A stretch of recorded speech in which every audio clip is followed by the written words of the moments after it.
Hello, everybody. Welcome to the Welsh Republic podcast, episode 121 today. And I'm here with my guest, Aydin Paladin. This is the fourth time she's on the show today. Say hi, Aydin, everybody. Hey, how's it going, everyone? Yeah. What have you been up to, Aydin, lately since the last time we talked?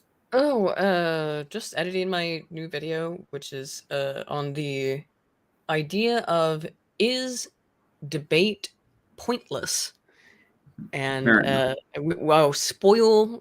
bury the lead. I'll spoil it for you. The answer is yes.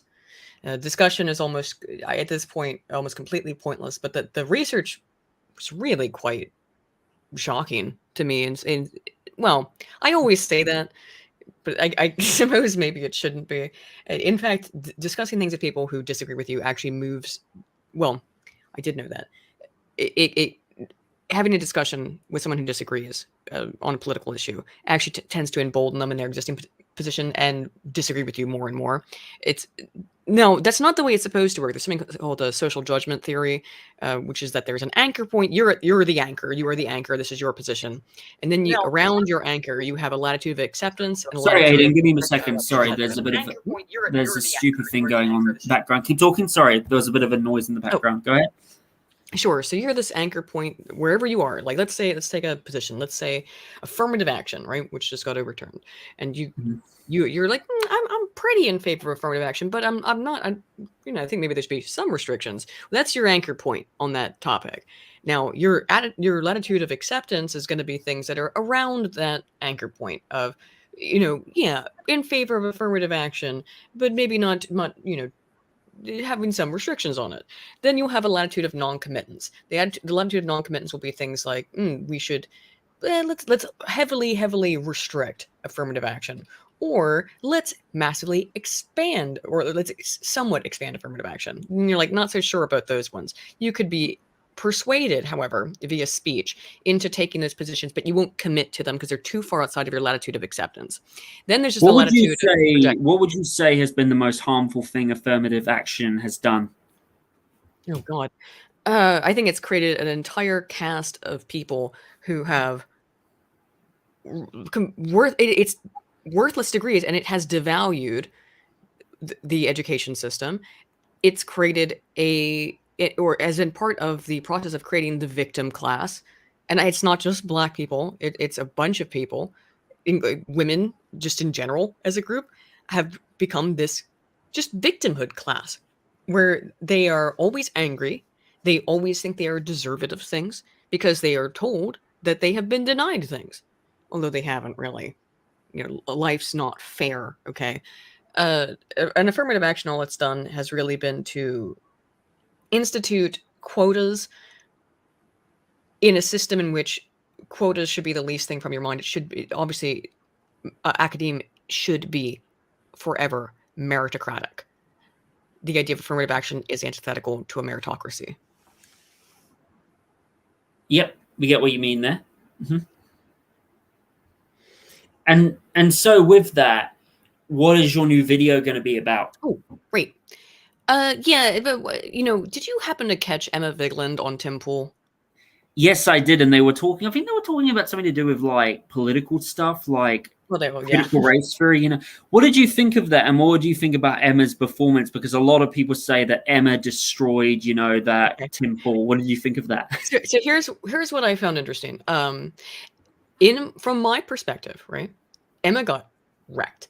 Emma looked horrible, really, really awful. Now, but it's interesting you pointed that out, because I saw tons of comments, mostly on the Majority Report, not on Tim's channel, that said, Emma, and I saw them on Twitter as well, again, not on Tim's channel, that Emma destroyed Tim, he got wrecked. And then on Tim's channel, you look at the comments in response to the actual stream itself, and it's like, wow, Emma destroyed Tim, wrecked her. And I was like, okay, that's interesting. And I've seen this many, many times, obviously. It always happens like this.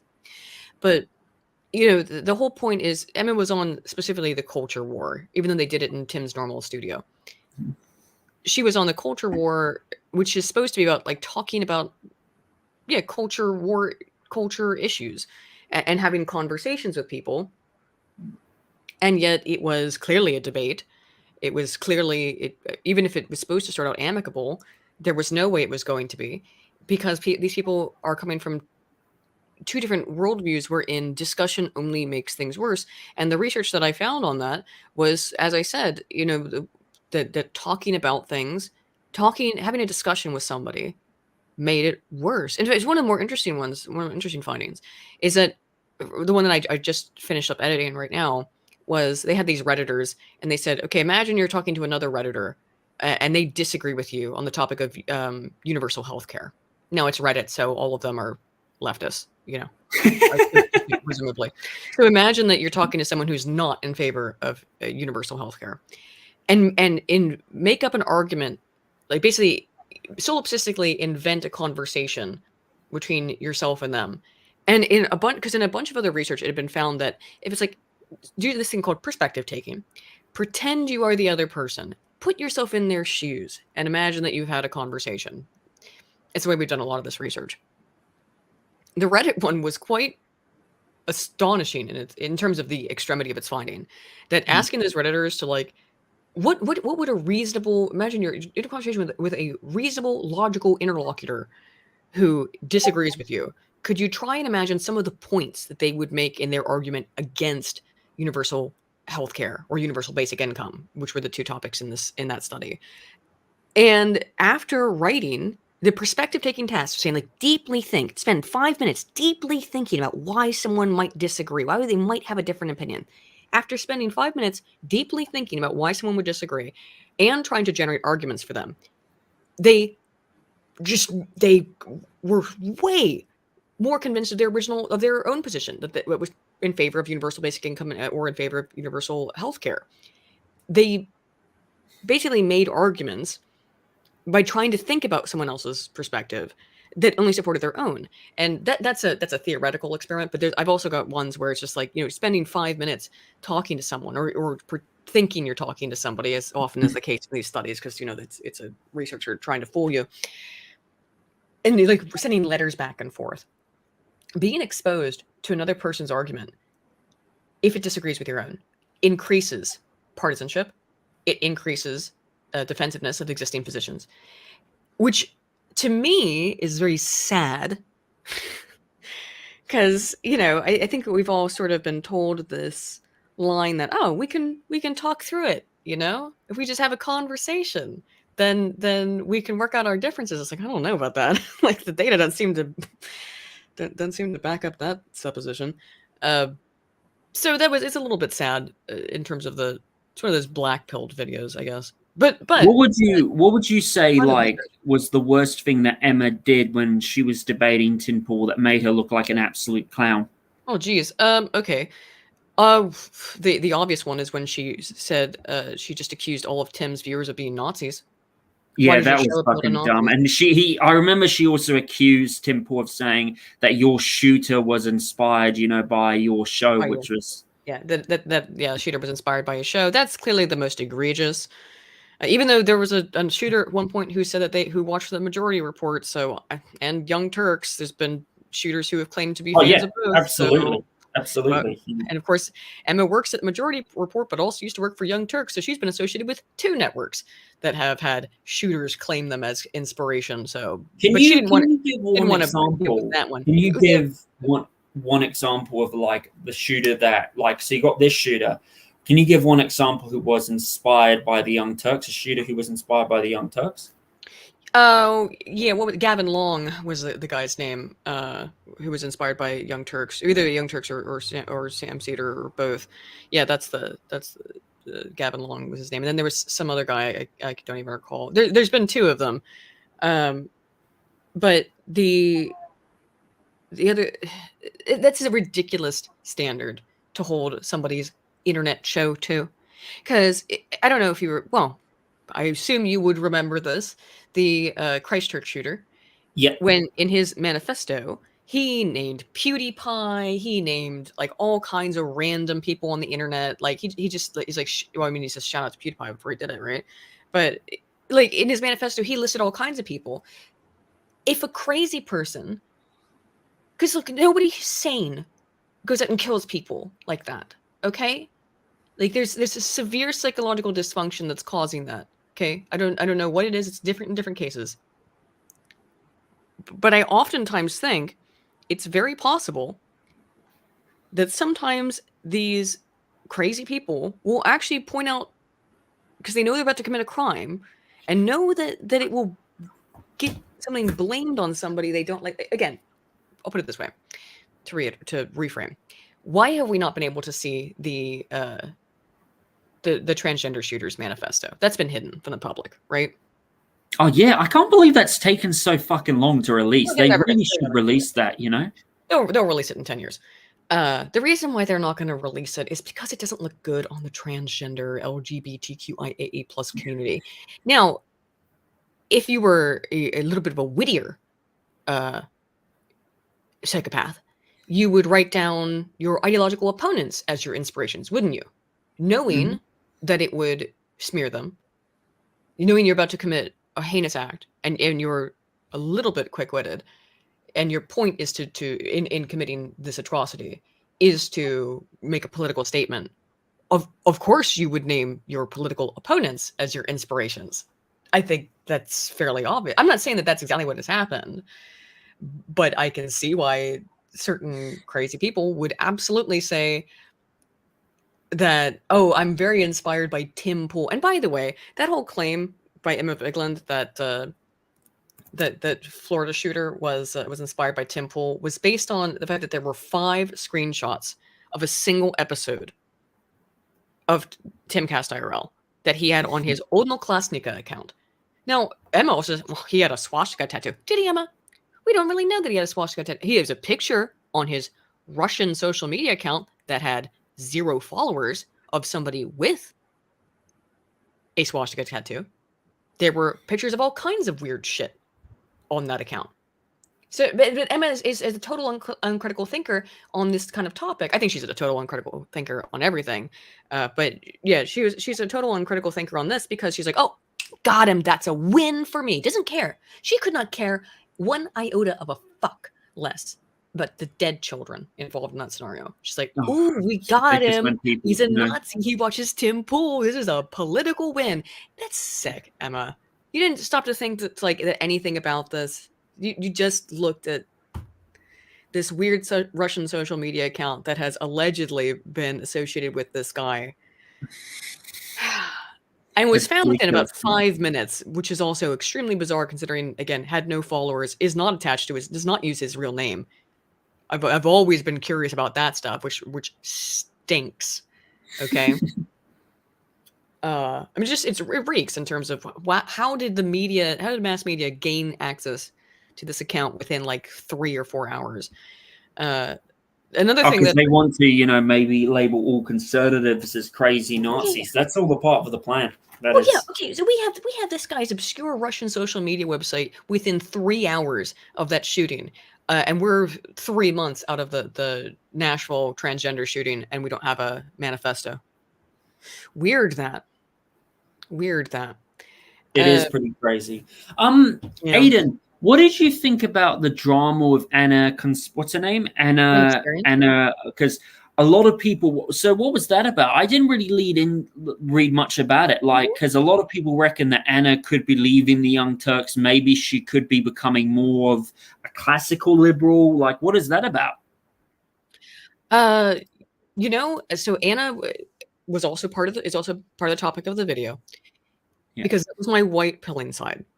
And actually, it's why I started to write the video. Why I started to research it was because Anna Kasparian went on to talk with Adam and Sitch, who are center.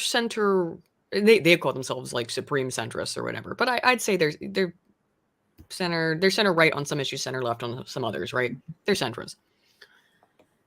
And but from the Young Turks' perspective, typically, being center left, center right on different issues makes you a far right Nazi extremist from their perspective, typically. And so the fact that she went on to talk to them was really fascinating because it was a good conversation. It was a productive conversation. And Anna said things that, for example, she was frustrated with the direction of the left in general, particularly pertaining to some of the transgender stuff or raising women. The thing that really irritated her the most was and she got cooked on Twitter for this a while back, which the oh, you have to. Anna said, please don't refer to women. I don't want to be referred to as a birthing person. You know. I know. I remember the time when Trump got. I remember when Trump got elected, and Anna's like, I think it was that, and she's like, oh, I'm better than you. Yes, I'm much fucking yeah. Anna's not got a great track record, but people can always change. And Anna has gotten older. She's gotten married. I think that makes a big difference, by the way. Yeah, but she said she basically said like I don't. It's degrading to call me a birthing person. It's reducing me down to my genitals, and I agree with her 100%. And of course, she's like, "That's transphobic. That it's trans. How is it transphobic to say I don't want to be called a birthing person?" And I'll tell you why, because the transgender agenda, such as it is anti-woman. It is anti-woman. The people who are outspoken advocates are not trans men. They're just not. It's not women who've cut their breasts off. They usually just end up being either they go on and live their lives happily, or they detransition because they were in a fad, in a Tumblr sort of cultish social situation. With a like high in-group homophily, and which is encouraging similar behaviors such as we're all friends here, we're all trans because this is the popular thing. Look, there's an aspect of social contagion to this that's far more common. Women are in general more susceptible to social contagion than men are. That's a indisputable scientific fact because women are more social. So it's easier for them to be socially and women do like to talk more than men. Sure do. But the only people, the vast majority, I mean, I'd say like 95% of the activism from the trans community comes from transgender women, that being males to females. And what I have found persistent across the activist side of the transgender community, not all trans people, obviously, but the activist portion of it, it is unequivocally, unquestionably, demonstrably misogynistic. And I do not use that word lightly. I'm not someone who I for 6-7 years have been an outspoken and self-professed men's rights advocate.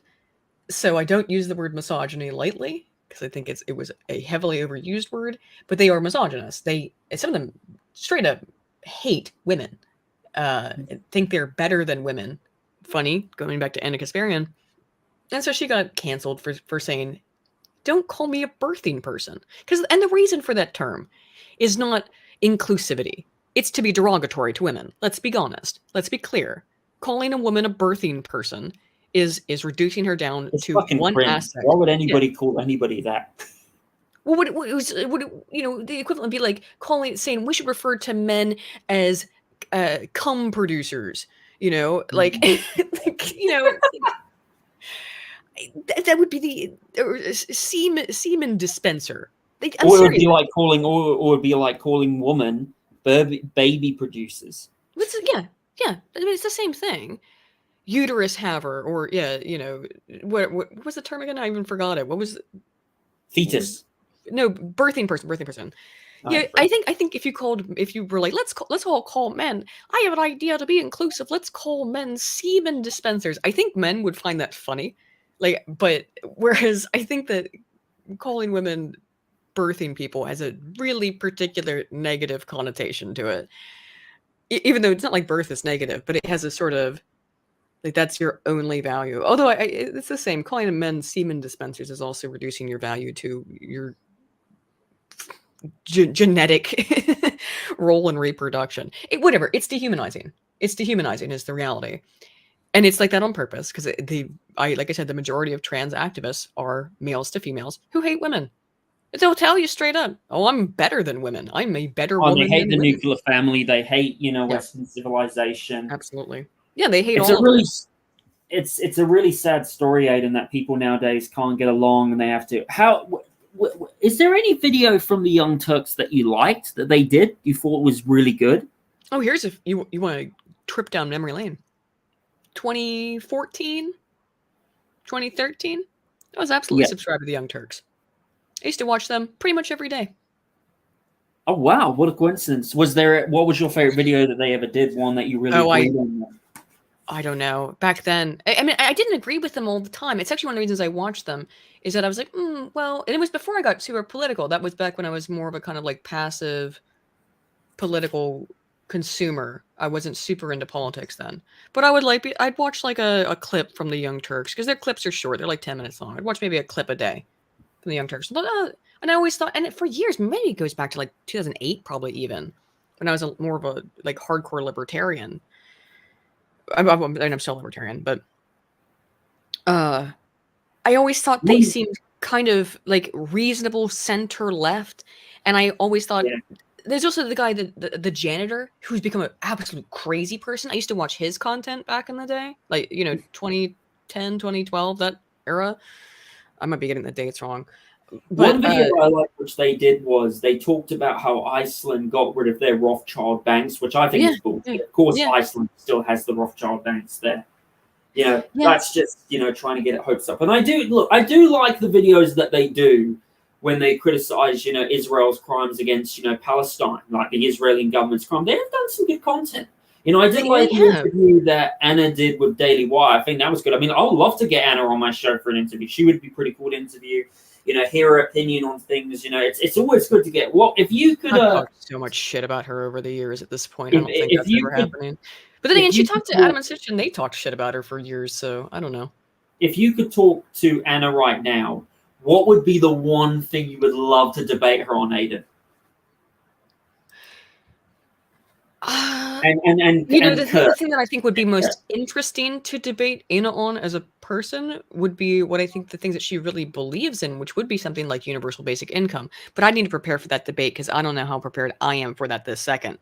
But something like that, you know what I actually would be interested in? Unions. About the benefit, the cost benefit of having a union. I think that would be an interesting thing I'd like to talk to Anna about, that I could do right now. I could do that one right now. But those are the kind of things that seem key to Anna's personal belief system. Whereas the things that came along, those are left-leaning beliefs, right? That she's in favor of things like universal basic income. I believe she's in favor of universal health care. She's in favor of someone just said, very in favor of unions. Someone in the comments just said unions. Samuel Roberts. Yeah. Very in favor of unions, which is don't look too much into the Young Turks' history with their own union there and the hypocrisy. But these are the things that she has these, I think, well-intentioned left-leaning beliefs, but through the course of time and being carried along with the movement of politics, because she has these left-leaning beliefs, and this happens to many people, gets washed far ashore into the crazy town, which is the current far left culture war shit of all the transgender stuff, which is anti-woman in many cases, like we said, and just the absolute nonsense, the totalitarian anti-free speech, anti-freedom of expression stuff that the left is all in favor of, as long as you can express yourself as long as you're on our team. But other than that, I don't know how you could come out the other side of COVID supporting the Democrat, backed regimes, or the left regimes across the world more broadly, that suppress the Liberal Party around the world in so many countries, especially here in New Zealand. We've got the Labour Party. They're no longer a leftist party. They're controlled by the globalists. In Britain, you've got the leftist party. That's controlled by the globalists. Same in France. Well, hang on. Tories are barely any better, but yeah, true. Oh, absolutely. I'm saying, like, what I'm saying is both the left and the right mainstream parties around, like, a lot of the Western world are. You get what I mean? Controlled by a lot of that. Right. My point is that if you're someone who claims to be in favor of freedom or liberty, I don't like the word freedom. Let's use the word liberty. Liberty in any capacity, because freedom is unrestricted. Liberty is with restrictions. Reasonable legal restrictions. If you're in favor of liberty, then you could not have supported the left, broadly speaking, through the COVID pandemic, because it was anti-liberty. There's no other way around. Anti-liberal because they're supposed to be a party for open markets and free ideas. And how is supporting policies that are against freedom and people's that violate people's freedom of right to choose whether to put something in their bodies is just like. And isn't it funny how they say they say my body, my choice, but when it comes to the little sticky midget, Oh no! Also not. Yeah, also not your choice anymore, is it? Not your body anymore, is it? I've always found that to be quite curious. Yeah, if I was going to debate Anna on something, it'd probably be let's talk about unions or something like that. But I think, and this was the original jumping off point for the video when I started writing it. Like I said, the Emma Vigeland debate happened after I wrote a large portion of it, and I was like, oh man, I was gonna make a white pilled video about like, hey, like, look, people can come, because she had a really interesting conversation with Adam and Sitch, and I think it was productive. Of course, after she got off the air, and even during, people were like, Anna's gonna lose her job at TYT. Which was the horrifying thing, is that like, this is how the left is.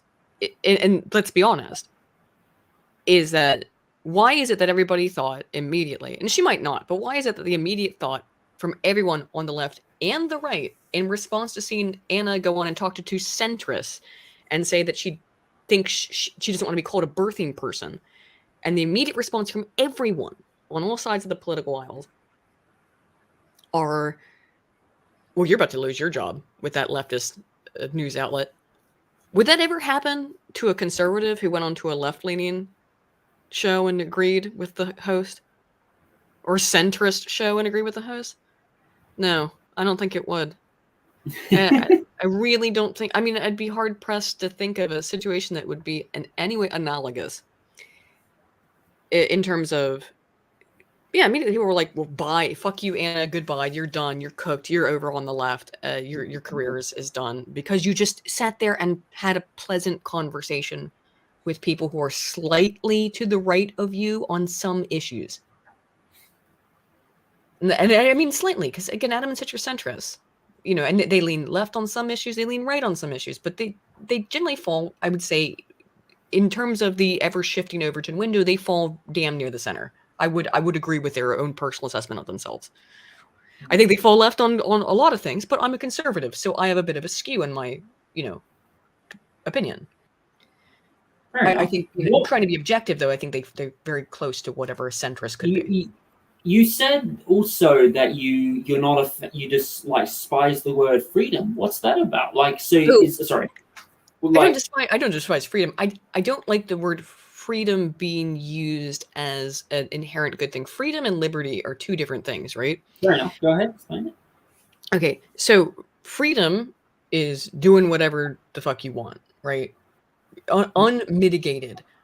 Liberty is a structure that is related to freedom, the ability to do whatever you want, that is built into a broader political, social system.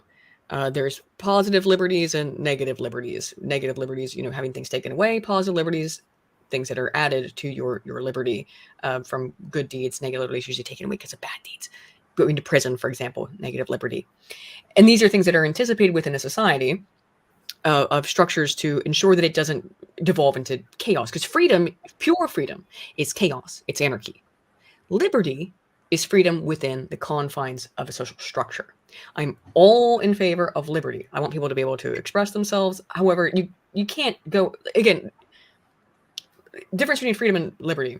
You can own a gun. Freedom would say, well, then just go outside and start shooting people because you can. Liberty would say, the gun is there to protect you. You understand what I mean? Like, both cases, you own the gun. But freedom, there's no restrictions on it as an idea. So I don't think that, by the way, freedom used in a colloquial sense, like the way that 99% of people use it, I don't have an issue with.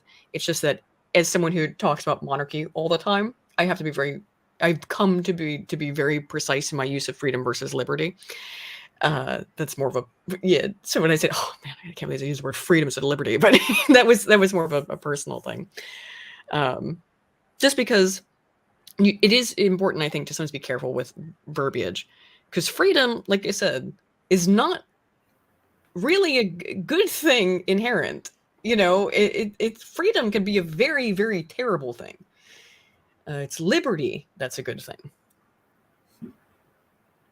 So, Aydin, talking about that, what is your opinion on the news that Donald Trump, could be getting indicted again, this time by a January 6th letter? What is your opinion? Oh my God, it's ridiculous. They don't even leave the guy alone. So I'm, again, I'm a social scientist, as you well know, and a lot of times I look at everything politically through the lens of why, like why would you do that? Because there's like two levels of, well, not two levels. There's like 50 different levels that you have to assess as to the why. Why would you do that? Why would you do any of that? And I think when you get into politics too, there's this anticipation that the people in charge have to know what they're doing. I don't think they fucking do. Because if I was anything like an advisor to the DNC, I would say, stop it. Stop. You're Streisanding it. You're Streisand affecting this. You need to fucking stop. Every single time you try to indict this man, you martyr him. You absolute fucking, and you put him back in the news. Now, I know you need him in the news because that's how you make money. But stop trying to persecute. I heard something spooky from Alex Jones. He has a theory that, like, they're going to try and kill Trump. Like, there's actually a theory out there. I mean, they might try. They could try. Like, there's a theory going on that they might take down Donald Trump's plane or something like that. Mm-hmm. Which, I mean, there's a lot of people saying that they might try to kill Robert F. Kennedy Jr. Which would be would be certainly poetic, right? I wouldn't even be surprised if they killed RFK. I think the reason they don't kill Trump is even they are not that. And I'm using a very nebulous they, but in this context I'm talking about the establishment elites that it goes outside of the Democrat Party. It's the Uniparty, the New World Order, the Rothschilds, bank. Sure, you might call them the NWO. I don't mind that one. It's the oligarchy that actually runs things behind the scenes in terms of the massive corporations, BlackRock, Vanguard, Rothschilds. These mega corporations that fund all of this stuff, the FBI, CIA, NSA, who at this point completely operate outside of governmental jurisdiction. Bohemian Grove, all that stuff. It's just extra governmental organizations of people, powerful groups. And if you think that sounds conspiratorial and that's ridiculous, honey, welcome. Like, you're not in Kansas anymore. Like, this, come on. Like, it's time to stop pretending that this shit doesn't exist. You have to be willfully ignorant. You do. You have to be. And I know that people want to be willfully ignorant because it's better to stay in Kansas, isn't it? It's better to not take the red pill. I'm using the Kansas metaphor because the red pill's overdone. It's way better to stay in your nice, comfy house in Kansas than get swept into the fucking reality that is we're living in Oz, motherfucker. So, like, and just, I know that it sounds crazy to people, but being willfully ignorant doesn't help you. Being willfully ignorant will hurt you in the long run because you will end up becoming almost assuredly a victim as you have not protected yourself against the ill intent of these kinds of actors. So yeah, the deep state, whatever term we want to use, they are not so stupid as to kill Trump because they do know it would martyr him. There'll be civil war. There'll be people saying that this is fucked. United States will really be in a bad position. Would potentially be like another revolution. Trump's too beloved. Did you like? He went to that McDonald's or whatever like a couple weeks ago. And he had many people like coming up to him and stuff like that. Look, I'm not a fan of Donald Trump, but I can tell you he's loved by many people. A lot of people in America like him, and the fact that people said that he lost the 2020 elections just nonsense. They don't just like him. Go ahead. They don't just like him, man. They love him. He's their king. And, when my journey towards becoming a monarchist, I was a big Trump fan. I didn't agree with everything he did in his first term, obviously. I thought he could have done a lot better in a lot of ways. But Trump exudes the energy of what a good monarch should represent, is that he is emblematic of the nation writ large in human form, right? And people, and there's nobody I think who actually does better represent Americana than Donald Trump, and he has for decades. Way before the presidential stuff, he's arrogant, he's brash, he's ostentatious, he's not afraid to speak his mind. He likes McDonald's cheeseburgers, and he loves fast food. That's all he eats because he's a hypochondriac. I mean, both of those things I think go into are perfect examples of Americana. And he's filthy rich, and he shows it off. It's like that right there is America made manifest, and people fucking love it. Of course they do. They're like that's America. That's who I want to be my king, because he is representative of a lot of the stereotypes, but also the good stereotypes and the bad. But that's America, buddy. So they love it. They love it. They want him to. I sincerely, Americans would never. The vast majority of Americans would never say this, because the idea of a king is antithetical to our founding mythos. But I think that a lot of Trump supporters, deep down, if you could get outside of the verbiage of describing it, they would want Trump to be king. I'm serious. Oh God, I'm a hundo. I'm $150 on that. Serious. That I think that the Trump supporters, they would want. They want Trump to be. They called him the God Emperor. So, I mean, that wasn't an accident. So, of course they do. They worship him, Aydin. So now we're going to move into the other subject. So, as we all know, last week you and me were planning to talk about. Sorry, not last week. Last month, I think it was on June the 4th. We were planning to talk about what if America was a monarchy. And by the way, I actually thought of a good name for America being a monarchy: the Kingdom of Americana. Oh, that would be a great name. That would be it's pretty good. Did you see my American monarchist flag that I made for? Oh, it's pretty cool. It's really good. I liked it. I actually really like it. Really? I know my flag's a bit. I know my flag's a bit different because I am a constitutionalist, like in a way, and I do like Wales to be its own constitutional republic, but whatever. That's because it was this trend that they were all doing at that time. Like the German trend, where pretty nice flag. But so yeah, what I was talking about was how do you think America would be? Like, let's say after 1776, after America won the Revolutionary War, let's say, what if the founding fathers decided to make America a monarchy? How would America be like as a monarchy? Do you think it would be better than it was now? How would it be socially? How would the executive branch work? Like how you have House and the Senate, what would be instead of a House and the Senate? How would it do economically? And how would it have been like? Do you think it would have been as much, warmongering as the American Empire is? And do you think it would be less corrupt as it is now? I mean, it's the problem with questions like that, right? And I know we said we were going to talk about this beforehand, so I knew it was coming, obviously. But the problem with questions like that is that there's like a quadrillion different variables to try and input. So I can't really say. But I do think that the values of the virtue, of monarchies is that they tend to be far longer lasting, far more stable. I know people will be like, whoa, but this one monarchy. Okay, but that's because there's way more of them to look at than there have been democracies over the course of history. Democracies, we can look at them pretty concisely and see how quickly things go to shit. Now, the founding fathers, for that reason, you can read a lot of quotes from them, and where they were extremely skeptical of democracy. I've got a list of quotes here, in fact, from a couple of the founding fathers. Would you like to name one of them? Sure. Here's John Adams, who said, "Democracy will soon degenerate into an anarchy, such an anarchy that every man will do what is right in his own eyes, and no man's life or property or reputation or liberty will be secure, and every one of these will soon mold itself into a system of subordination of all the moral virtues and intellectual abilities. All the powers of wealth, beauty, wit, and science, to the wanton pleasures, the capricious will, the execrable cruelty of one or a very few." John Adams predicting, as Aristotle did, because these people were trained and learned in Aristotelian, Greek, and Roman philosophy, that what comes from democracy is always tyranny, is always despotism. That Aristotle predicted it. He's yet to be proven wrong in the grand scheme of things. That's John Adams on it. Let's see. What's another one? Another good one. It was George Washington.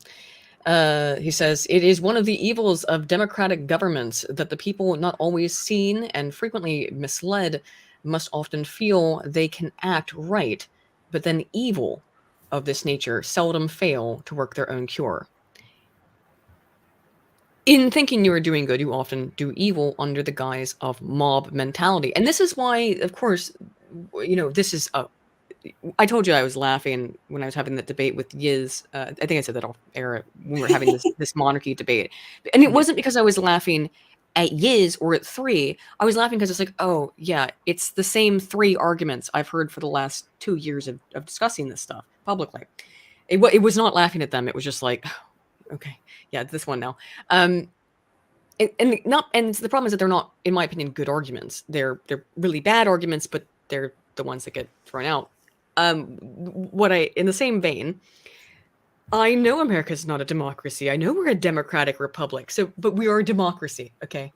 I know there's the republic there. And what I was about to say is that the republic was put in as a bulwark because all of the founding fathers, at least the vast majority of them, as I'm quoting them here, understood this, that democracy would always lead to tyranny, would always lead to anarchy, would always lead to bad acts being done under the guise of a moral good.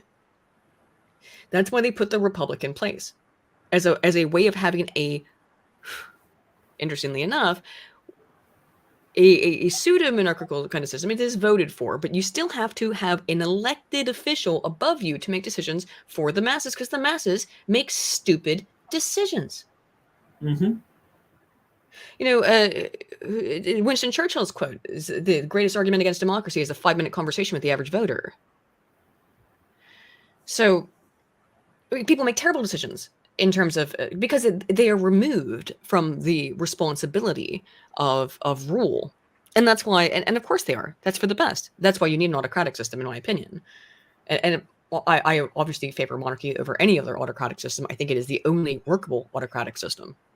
Maybe some others. You could maybe have a technocracy of some sort with an Elon Musk, Tesla kind of guy in charge, but I don't think that would work. Autocracy, in my opinion, must be hereditary. It must be based around a religious faith, specifically some form of Christianity, I think best, but it also clearly works with Islam. The caliphates have been going for a long ass time with the same hereditary kind of system based around their faith. It needs to be faith-based. It needs to be hereditarily based. It needs to be patriarchal. These are necessary precursors for a functional modern, obviously be pre-Christianity. So I said it needs a religious faith though. A functional political system must have faith, must be hereditary, must be, in terms of leadership, must be faith-based, must be hereditary, must be patriarchal. To last longitudinally. I believe these are prerequisites. Mm-hmm. So to go back to what the founding fathers thought, a lot of them tended to agree with largely what I have said. Here's James Madison. He said democracies have ever been spectacles of turbulence and contention, have ever been found incompatible with personal security or rights of property, and have in general been as short in their lives as they have been violent in their deaths. Now, my favorite quote out of these, in which I will end on, but I made a recent little meme video for July 4th, since we were talking about July 4th, is that Alexander Hamilton, who the left now loves because they made a musical about him where they made him black. And that's the only reason they know who Alexander Hamilton is. And it's like, okay, well, it may shock you, leftists, to know that Alexander Hamilton once said, "If we incline too much to democracy, we shall soon shoot into a monarchy," which is, again, paraphrasing Aristotle, which is that you incline too much to democracy, you will fall into despotism, you will end up right back in a monarchy because it's the natural state, because human beings are hierarchical in terms of familial structure, children subservient to mother, who is subservient to father, who is subservient to his parents on a certain degree. Once he's on his own, not so much. We are designed evolutionarily to be in this structure. I know it's not some socialized system. If it was a socialization thing, it wouldn't exist in every single human society, save some rare extreme examples in the Amazon jungle, right? That are, or in Africa, that are matriarchal, usually because their men all die too fast, by the way, in warfare or hunting. So with the exception of some extreme examples of matrilineal societies, the human species is designed to be patriarchal, designed to be hierarchical, And these are the things that and designed towards faith. All human cultures have a faith reason. Again, this wasn't created by white Western people. No, every society on Earth has a religion, has a faith of some sort. We are designed for whatever reason. If you think it, whoever designed us, be it evolution or Harry Thunderer or Cosmic Muffin, I don't know. I don't care. The reality is that human beings are designed to seek greater meaning. They always need some kind of thing to look up to help, yes. Them find something to live for. That's what humans need, And the culmination of all of these traits, hierarchy, patriarchy, meaningfulness seeking, eudaimonic seeking, is that monarchy is the natural order. I think that it'd be very difficult to argue outside of it. Everything else that we have is but weird attempts at reworking the natural order.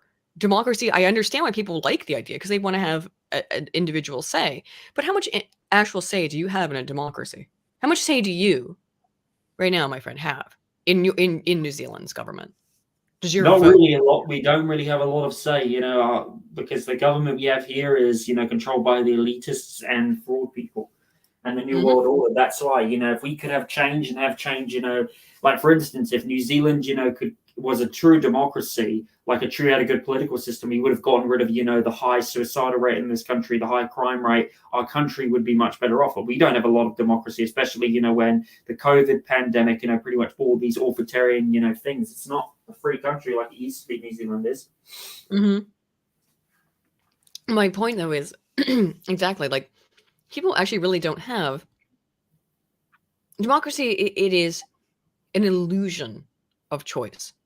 Do you know what I mean? And the illusion of choice makes people feel good. And that's why people defend it to the death, is because it makes them feel so nice. Yeah.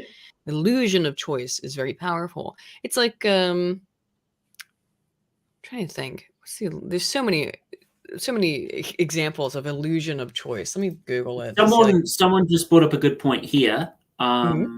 Sorry. It's democracy of the mind. And someone just said, or hide mind thought. Yeah, Etherline. Yeah, hey, how's it going, man? Etherline, I see a lot in my chat. Democracy of the mind is a good way of putting it, I think. But it's also the illusion of choice, of thinking that you see this all the time. Marketing campaigns use this all the time, where they'll be like, "Oh, would you like to have 10% off this?" I'm like, you're going on a vacation or something, like, "Well, we can offer you this vacation plan. We're offering you 10% off a $1,500, cruise or something. Or you could have, we could offer you 20% off of this." Would be $1,500, an equivalently priced. So you end up paying the exact amount of, proportionately. You're still paying more money. You're paying more money for the more expensive thing, but because it says that it's a higher percentage off, then there's an illusion that you are getting a deal, just because of the higher percentage. You see this all the time. It's why, I don't know if they do this in New Zealand, but in the United States, it's endemic of putting whatever. You go to the store and you want to go buy a shirt, and the shirt says it's $25.99. Well, that shirt's $26, right? Okay, but the big giant numbers say 25. It doesn't say 26, even though it's $26. It says $25.99, right? I don't know if that's an exact perfect representation of the illusion of choice, but it's the illusion that you're getting a kind of. I think that kind of mentality, that it's very marketing-esque mentality, is very much we end up getting in democracies. Of this illusion that you're getting a steal, you're getting a bargain. You're able to participate in the democratic system because you go to the booth and put your name on a sheet of paper when you, at this point, have no idea if they're even going to fucking tally it. And even if they did, what if they just decide, nah, I don't think so. We found some votes at 3 a.m. I've thought about monarchy for a long time, since I first read Hans Hermann Hoppe back in probably 2015, 2014. Democracy, the God That Failed, required reading, I think. And what was your favorite bit from that book that you really liked, that really, touched, really, got to you? Bit. That would be difficult to isolate. It's difficult for me to ever isolate specific bits, but Democracy, the God That Failed, as a total opus, is a fantastic critique of the reality that democracy is a replacement for a religious institution. And it really has become as such. And look at the way people talk about it. Our democracy. This is dangerous for our democracy. We must protect our democracy. And it cannot be questioned. Are you questioning our democracy? You're questioning the vote? The unquestionable, unassailable, holy vote? Oh, wait, you're in a religion. And you know what's funny? A lot of people say America is a democracy, but it's not meant to be a democracy. It's meant to be a republic. Well, I went over that earlier. Yeah, I think that's a little bit pedantic, but the reason why the founders made it a republic, it is a democracy, by the way. That's why that point is pedantic. Is it is a democracy, but it's a democracy enshrined under the bulwark of a republic. So it is a democracy. It's not unfair to call it a democracy. But it is weird when democracy is used that way, because it is a religious. It's the religion. It's the religion. It's a non-deific, non-theological religion. That's the only way it can be described. It's not the only one. Woke is a religion. It's funny because woke is a particularly heinous religion because it's a Gnostic one, and that's why they're like, oh, what even is woke? Yeah, I catch your Gnosticism there, dude. You Hegelian fuckboy. Like, you know. I'm sorry. I'm so tired of dealing with Are you talking to me? I'm just kidding. Oh no, it's just no, not you. The esoteric you over there who's telling me like, well, what woke doesn't? No one even uses the word woke except for people who are anti-egalitarian. Like, no, okay, you're in a cult. You follow a very specific esoteric Gnostic religion. I know it. You don't recognize it because you're too dumb, but that's okay. I recognize what your religion is because it's really funny. I started reading about esotericism and Gnosticism just out of pure personal interest around the same time that I think Dr. Lindsay did, but he was doing it from a political standpoint. So Lindsay's been doing all these speeches and giving all these talks on how the woke mind virus is a Gnostic religion. And it was fascinating to me because I had just read all of the foundational Gnostic doctrinal documents. And I was like, oh shit, yeah, it is. He made it completely accurate because I just got interested in the idea of Gnosticism. I was just like, this stuff's interesting. And because I'd become a Christian. So I was like trying to learn everything about the early church that I could just out of interest. And that's how I got into Gnosticism. And I realized, oh yeah, the modern leftist political philosophy is a cult. It's a religion. And that's why they act like cultists. If you ever get confused by seeing the weird shit they do, it's like, well, they're in a cult. That's why. So, talking about that, Aydin, so if you're in America, right, let's say, I thought of a scenario. Imagine if you were like, let's say, how Steven Crowder used to have the Change My Mind segments. Imagine if you decided, right, if you're in the United States and you were sitting down somewhere, you're like at this rally, like for this freedom rally, and let's say everybody was being respectful, like everybody was being good. And let's just say you had a sign said, America will be better as a monarchy, change my mind. And let's say you had a debater who came up to you, like this passionate, America-loving person who said, America needs to be a constitutional republic, whatever. And he came up to you and said, and you asked him, and he said to you, why do you think America should be a monarchy? You do know that monarchy is a tyranny system. You do know it's fascism. You do know, and as a country, one of the reasons why we fought, for the Revolutionary War was to get our way, was to free ourselves, from taxes and stuff like that. And like America, to be so free from taxes now. Sorry, but. And then also they're like, and then the guy's like, oh, the founding fathers weren't monarchists; they were constitutionalists. What would you say to that guy? Well, I just quoted you a bunch of lines from the founding fathers that they were largely, in fact, actually monarchists. They just, at least they certainly were not in favor of democracy. They were very skeptical of democracy, and there was, again, amongst the founding fathers, the original idea was for George Washington to be king. I'm going to go over a couple of points. So what I would say to such a person is, let's start with, now, do I start with this? Okay, I'm going to start here. I always get, this is my main criticism I get, is that when we had this conversation, people go, you're just criticizing democracy. Can you explain why monarchy is good? I'll get there. But I have to explain why this system is flawed in order to explain why my system ameliorates, or at least provides a greater armor against the problems that fail democracies. Okay, so problems with democracy. One, democracy, with the exception of direct democracy, is practical only on generally on a minute scale, because you can never self-govern. Essentially, the whole idea of democracy is kind of flawed. The will of the people will always be chaotic because it's a bunch of individual ideas. And on the same notion of that, it's emotional. It's at best irrational, often anti-rational, and almost always anti-intellectual, because again, it's mob rule.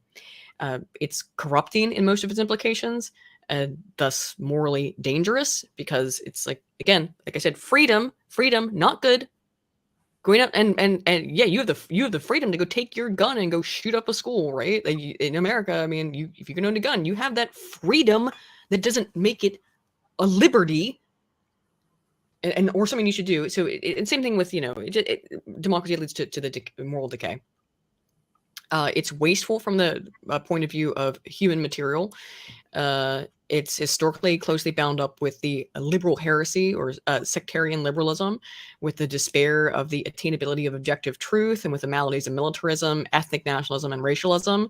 Unfortunately, weirdly, you get more of that kind of us versus them thinking, which is a big problem with democracy. You get the more of the us versus them thinking, the intergroup animus in democracies, because you vote for that person, I vote for this person, you vote for that party, I vote for that party. It increases intergroup tension. That includes ethnic and racial tensions, by the way. It's because the idea of egalitarianism, in terms of all being, I should say more specifically, the idea of equality, not equity. Equity is fine, but this equality idea is teleologically incompatible with liberty. It just is. Because under liberty, some people will succeed and some people will fail. But equity is teleologically incompatible, definitionally incompatible. It is the last step in the political evolution towards tyranny. I mentioned that before. Right before tyranny always comes democracy in the Aristotelian model, which has yet to be proven incorrect.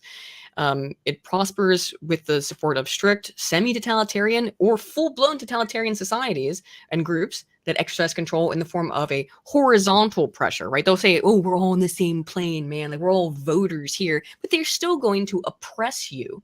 They just oppress you while saying they're one of you, which we absolutely see. I talked about, FBI, CIA. We talked about this earlier, all these different organizations, deep state stuff. It's collectivistic and anti-personalistic. And when you collectivism, even though it's supposed to be individualist, the problem with democracies is they inherently lead towards collectivistic thinking of, we need to get together and vote for this thing together. And it's failed for these reasons and others. In Catholic Europe, it's only flourished in a couple of Protestant countries. It's flourished for a short period of time in Greece, but you have to understand that it didn't freaking work. What about the Holy Roman Empire? Was it democracy for very short? Did you notice that empire part? Who's in charge of the empire? Was the Holy Roman Empire a democracy? Holy Roman Empire was an imperium. It was a monarchy. Mm-hmm. I think it was. Yeah, it was pretty much. Yes. So, in terms of the American, someone asked me specifically about, so those are some critiques I have of democracy, right? Going into whether America should be a democracy or monarchy. I know that the obvious problem is that Americans have no history of a monarchy the way that European nations do. And so the very concept is alien. However, it doesn't mean it should be alien. America comes directly out of the British legal system. British legal system comes out of the monarchical British system. It just does. So therefore, it is not as alien of a concept inherent as it might seem to the modern American. Understand that America's legal system comes from British common law, and British common law comes from actually the decree of the king originally in terms of the Magna Carta. So we're coming out of a system of English law and the English royal system as well. There's a good quote from Ernst Brunken who said, "Every teacher of comparative political science will discover what enormous effort it requires to impart a clear nation of European monarchical institutions to even quite mature students. A Napoleonic tyranny, a dictatorship, this is easily within realm of their comprehension. But a legitimate monarchy seems to the American a simple absurdity, and he cannot understand how otherwise quite intelligent people can have faith in such a thing." And I think that that's a great quote, in that it's Americans can understand, like Brunken says, they can understand very easily a tyranny or a dictatorship, but we're somehow so far removed from the idea of loyalty to something greater than yourself, that to a system that you respect. America is very akin to a child nation. It's always been described as such, but we're 300 some odd years old now. Time to grow up, okay? You can't be a rebel forever. That would be my response to the Americans. I wouldn't like that one. As an American, I know we wouldn't like that one. Teenagers don't like being told it's time to grow up, do they? Your system of rebellion. It's definitely true. Yeah, your system of rebellion is not permanent, because that's the United States has basically worked in a system. I think America's 327 years old. 327 years old, if that's correct. Yeah, I said 300 and some odd, so I didn't want to calculate the exact number. It's like 300 some odd. I don't know. There's also nothing in the Declaration of Independence, by the way, that's anti-monarchy directly, because the founders were really careful about it.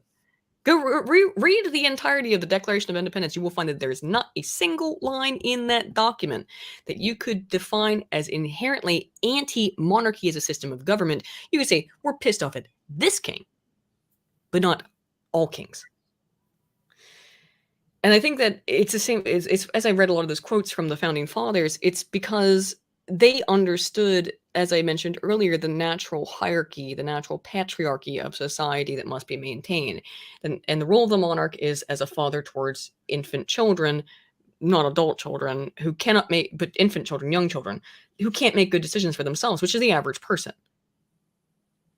And that's, people really can't make good decisions for themselves. Even very intelligent people make terrible decisions for themselves every day. I don't desire to be a monarch because I can't imagine the stress, the weight that falls on that person's shoulders. Everyone thinks that I want to be because like, oh, you just want power. People, no, you're projecting. But go ahead. Aydin, how do you think if the United States had become a monarchy at that time, how do you think like Great Britain would have reacted, and how do you think it would have changed, a lot of the landscape, and how do you think the French would have reacted and the Dutch? Because the French were like one of America's allies too. Well, the French had just had their own revolution. The French were highly supportive of the American Revolution because they just had their own, right? Mm-hmm. So, and democracy is contagious in that way. Social contagion, mentioned it before. So I don't know how the French would have reacted. They probably wouldn't have been too happy. If the founding fathers had declared George Washington, who didn't want the role, by the way, he was like, fuck no about this. But let's just say they'd been like, no, George, it's, it's not about what you want. It's about duty. And you're going to be king. I wasn't there, obviously. But from having read a whole bunch of the writings of the founders, I feel like they were like, just like an inch away from actually doing that, by the way. I don't think that was, I don't think it was outside the realm of possibility. I think it was very close to actually happening. Now, I might be reading into it from my monarchical perspective a little bit, but I've also read all the fucking nasty shit every single one of these motherfuckers has had to say about democracy. So, and how much they did want to have Washington be king. He didn't want to. That was the issue. More than anything, it was that Washington didn't want the role. If Washington had become king, now things are gonna be sour with the Brits for a little bit, yeah.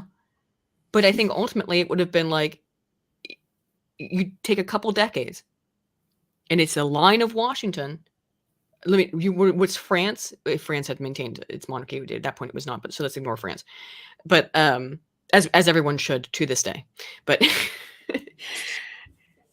in terms of the Britain, I think they would have just like a generation just marry in some son or daughter of future monarch to one of George's kids. Solidify the friendship across the sea, which is how monarchies have worked for the entirety of human history, right? That's how I think it would have worked in terms of the broader political foundations. And who's America's greatest ally in the real sense besides Israel? And Israel always gets dropped as a meme, but Britain. It's Britain, yeah. The country that we supposedly hate because we overthrew their tyrannical king. It's Britain. It's always been Britain. You know what I mean? We did a lot of fighting back and forth, but I think that that back and forth fighting would have been solved way quicker if George Washington's children had just married one of the children of, I don't know who would have been king after which George was that? I was getting confused. Oh shit! I should know that off the top of my head. But it married back into the British monarchy, and then it's fine. I think it would have been completely respected. I think it would have quelled a lot of the contentions far quicker. I don't know what the history of America writ large would look like if it had been under a liberty-oriented monarchical system. Instead of a Senate and a House, what would have it been instead? Oh, well, okay, this is a good question, right?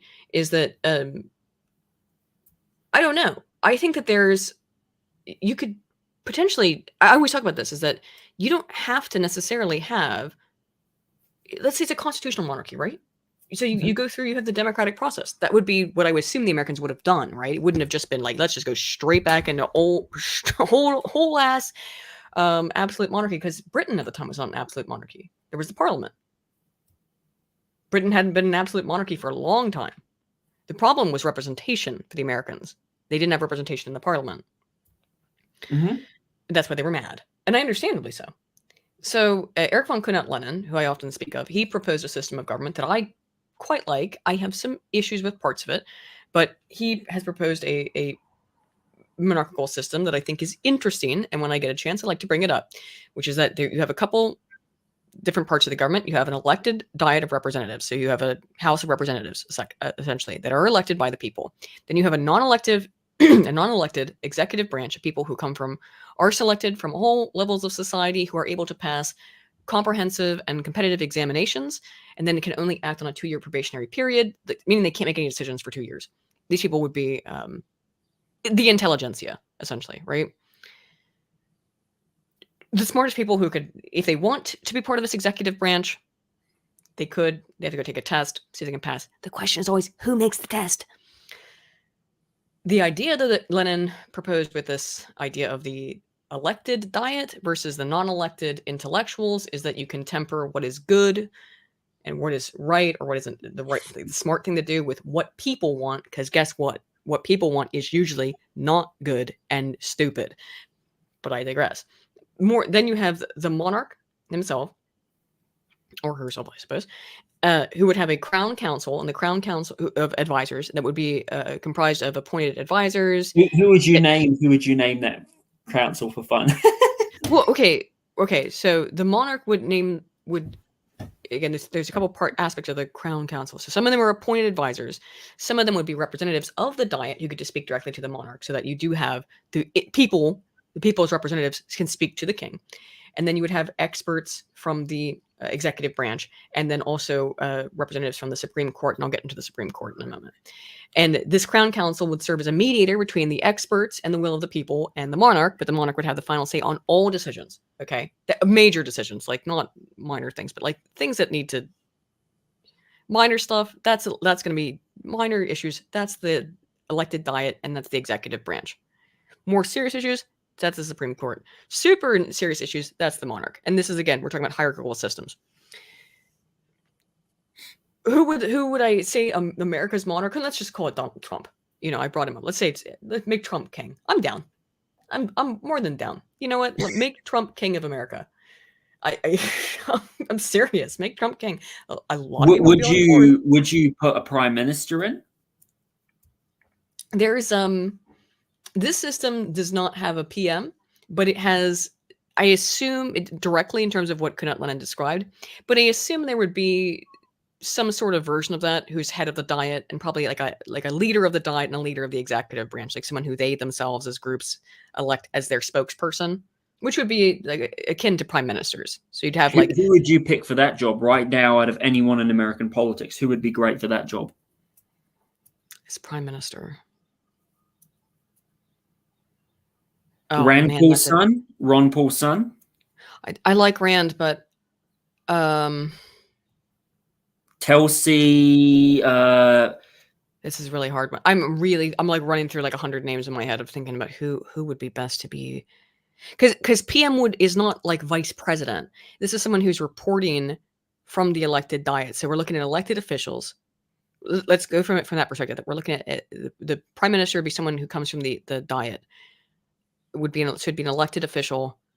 Who would be the best representative of the people to work with the king to convey the wills and needs of the people, such as they've expressed them to the Diet. Mike Pence. Fuck no. If he wasn't such a sellout. Okay, what if Mike Pence was good? What if Mike Pence was actually good? That's like, I don't know. What if unicorns were real? I don't. Who would be the best one to treat with? It can't be DeSantis either. Who do I think would? Laura Boebert. Boebert would be good. Laura Loomer, maybe. Not Laura Loomer. Boebert would be good. Again, we're talking about elected officials. I think Carrie Lake. You know what? I think that's it. I think I go with Carrie Lake. Carrie Lake would be, I think, a good PM in the system. She's the head of the elected Diet, right? Or did she lost her election, didn't she? So never mind. Yeah, she did, but that was lost her election. Okay, yeah, sure. Yeah, Carrie Lake. Yeah, I'll go with Carrie Lake. Yeah, she lost. I know she did lose. I always forget that she lost because it was such a real loss that wasn't totally rigged at all. Okay. Hey, by the way, your friend has brought up some good points here. So he is mentioning good points here. He says, won't solve the issue of people not following forth, though, on policies, only solution to instill morals and values anyway. And then he said, cite counterpoint, considering the case of educated or a population educated in the, what does it say there? Nursery. What does it say? Population educated in necessities for a well-functioning society, like governance, logistics, and economics and morality. Yeah. So this is. And then he was saying, at least we would have some form of voting in an American monarchy. Basically, he was saying, yeah. And then he said, this is a Lenin system. Knut Lenin system is a compromise, right? It's because here's the thing: at the end of the day, the monarch has total veto on everything, with the exception of the Supreme Court. Supreme Court in Knut Lenin system can veto. If they have a 2/3 majority, I would say it should be a 3/4 majority. But under Lenin's proposed system, he said 2/3 majority, a law passed by the monarch. It's the Supreme Court, as it always should be. But 2/3 is fine. I'm fine with 2/3. Is the last, as it is in the United States, is the last bastion of, because it's the slowest part of government by far. Is that the monarch has gone mad, has made a crazy decision. We gotta stop this. And the Supreme Court would be largely the same as it is in the United States. You have the greatest, most learned lawmakers in the country who would, he says they would be appointed by churches and universities. Knut Lenin was writing this in 1918, okay? Just putting it into perspective from the time span, I would not say either one of those institutions should be appointing anybody, particularly not universities at this point.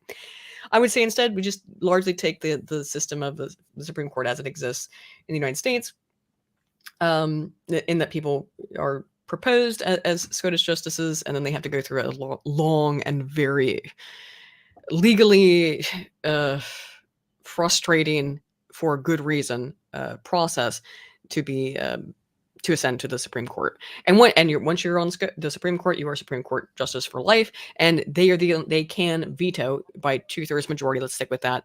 Any ruling of the monarch, and they are the last line of defense in case the monarch goes crazy. Because people always that is when I laughed at what the things that Yiz and 3 were saying. It's like, well, yeah, but what if the monarch's crazy? And that's when I laughed at, because it's the argument I hear every day. What if the monarch is crazy? I don't know. What if Joe Biden? You understand like why that drives me nuts as a question? It's just like, I don't know. What if you elect Joe Biden? I'm sorry. I'm not saying this like, whoa, what if he's crazy and senile? I don't know. What if Joe Biden as king, man, would be absolutely functionally. I mean, he's the head of he's the fucking commander-in-chief, and he's out of his gourd. So it's like this whole like, well, what if the monarch is crazy? Question is so fucking absurd to me that it drives me up the wall. Well, technically, he isn't the commander-in-chief. It's the Rothschild and the bankers who pretty much control the United States. Of course. But, in theory. But it drives me nuts, that contention. Because, he's commander-in-chief. But there's an excellent quote, though, from Anton Riverol. Let me make sure I don't misquote it. I've got it right here, though. Anton Riverol, where's your quote? There you are. He says, "The absolute ruler may be a Nero, but he is sometimes a Titus or Mark Aurelius. The people is often a Nero, but never Mark Aurelius." It's Anton Riverol, French philosopher. Your friend just said something here. He said there would be contagious for anyway, not assuming that, in the United States, right as now as mentioned. Yeah, but that's the whole idea too, is that you want contingent. This is why I like the basic structure of Knutt-Lenin system, is that every single level there's a contingency. So you have a say in the government. There's an elected diet. Then you have a council of experts who get there by passing examinations. Now again, my problem is who makes the test.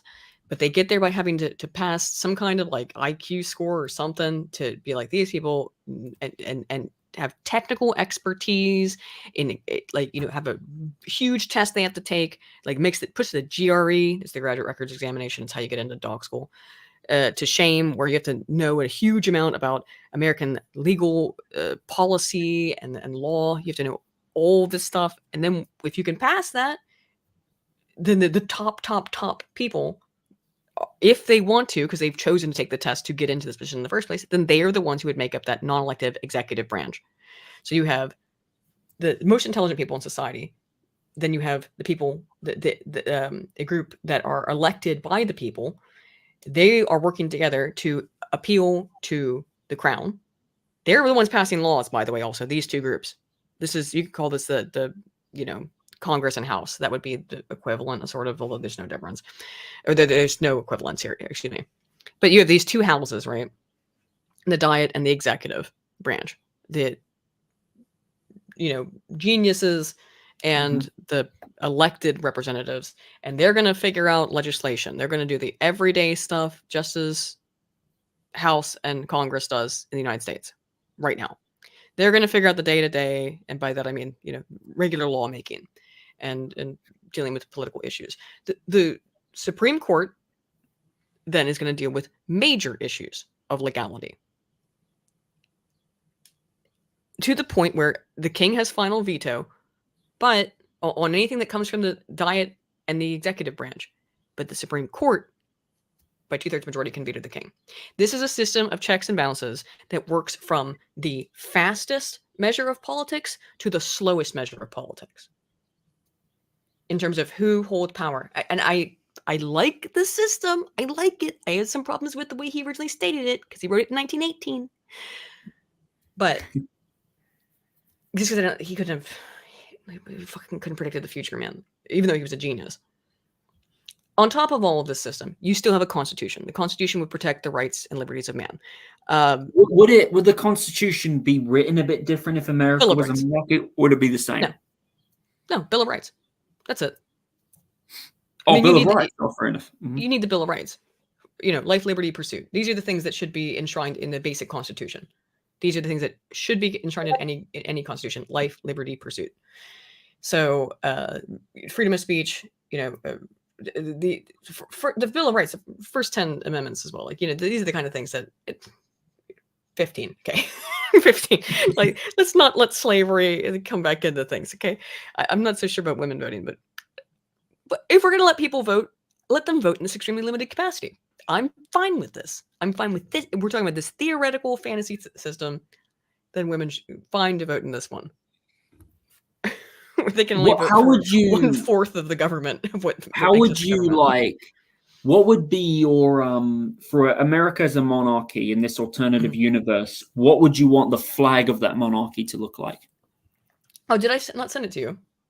You can send it. We can show it to everybody on here if you want. Yeah, hang on. Where'd I put it? And also, what would you call the national album of the monarchy, the United States monarchy? Oh, I don't know about that. Where did I save this to? Hang on, I'm gonna have to go to my Twitter.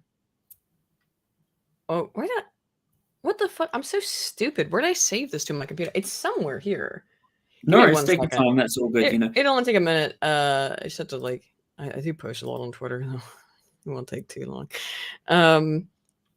I don't think it actually took about 5 seconds. Okay, here's my glorious flag. All right, let's put it on the screen so we can all see it. Let me share my screen. Okay, hang on 1 second. Where did it go? Okay. Let me pop it out. Okay. All right. You watch my glorious present share screen. Which one is it? Yeah, that one. Yeah, okay. Here is my beautiful, glorious. Can you see it? Yeah. It's coming on. It's coming on. Add to screen. Here we go. Oh my god. It's very serious.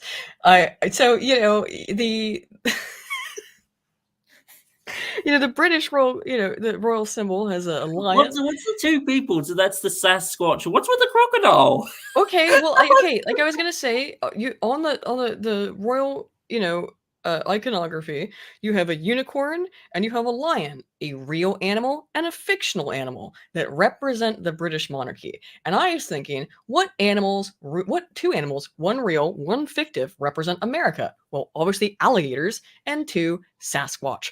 So it's obviously Bigfoot and alligator. Well, you know what? One creature you forgot. You forgot reptilian. He represents the alligator represents the reptilian. What about Pepe? Well, he's close enough to a frog. He eats them. He's there. Other than that, I think I usually do like the flag design, largely speaking. But I was looking at the flag design, which it doesn't have the right number of stripes and stars and stuff like that. What meme is that? Sorry, someone did have got a very funny comment. Eric Schfoy, right, or a very funny comment. What's it called? He says the lizard reminds me of this model.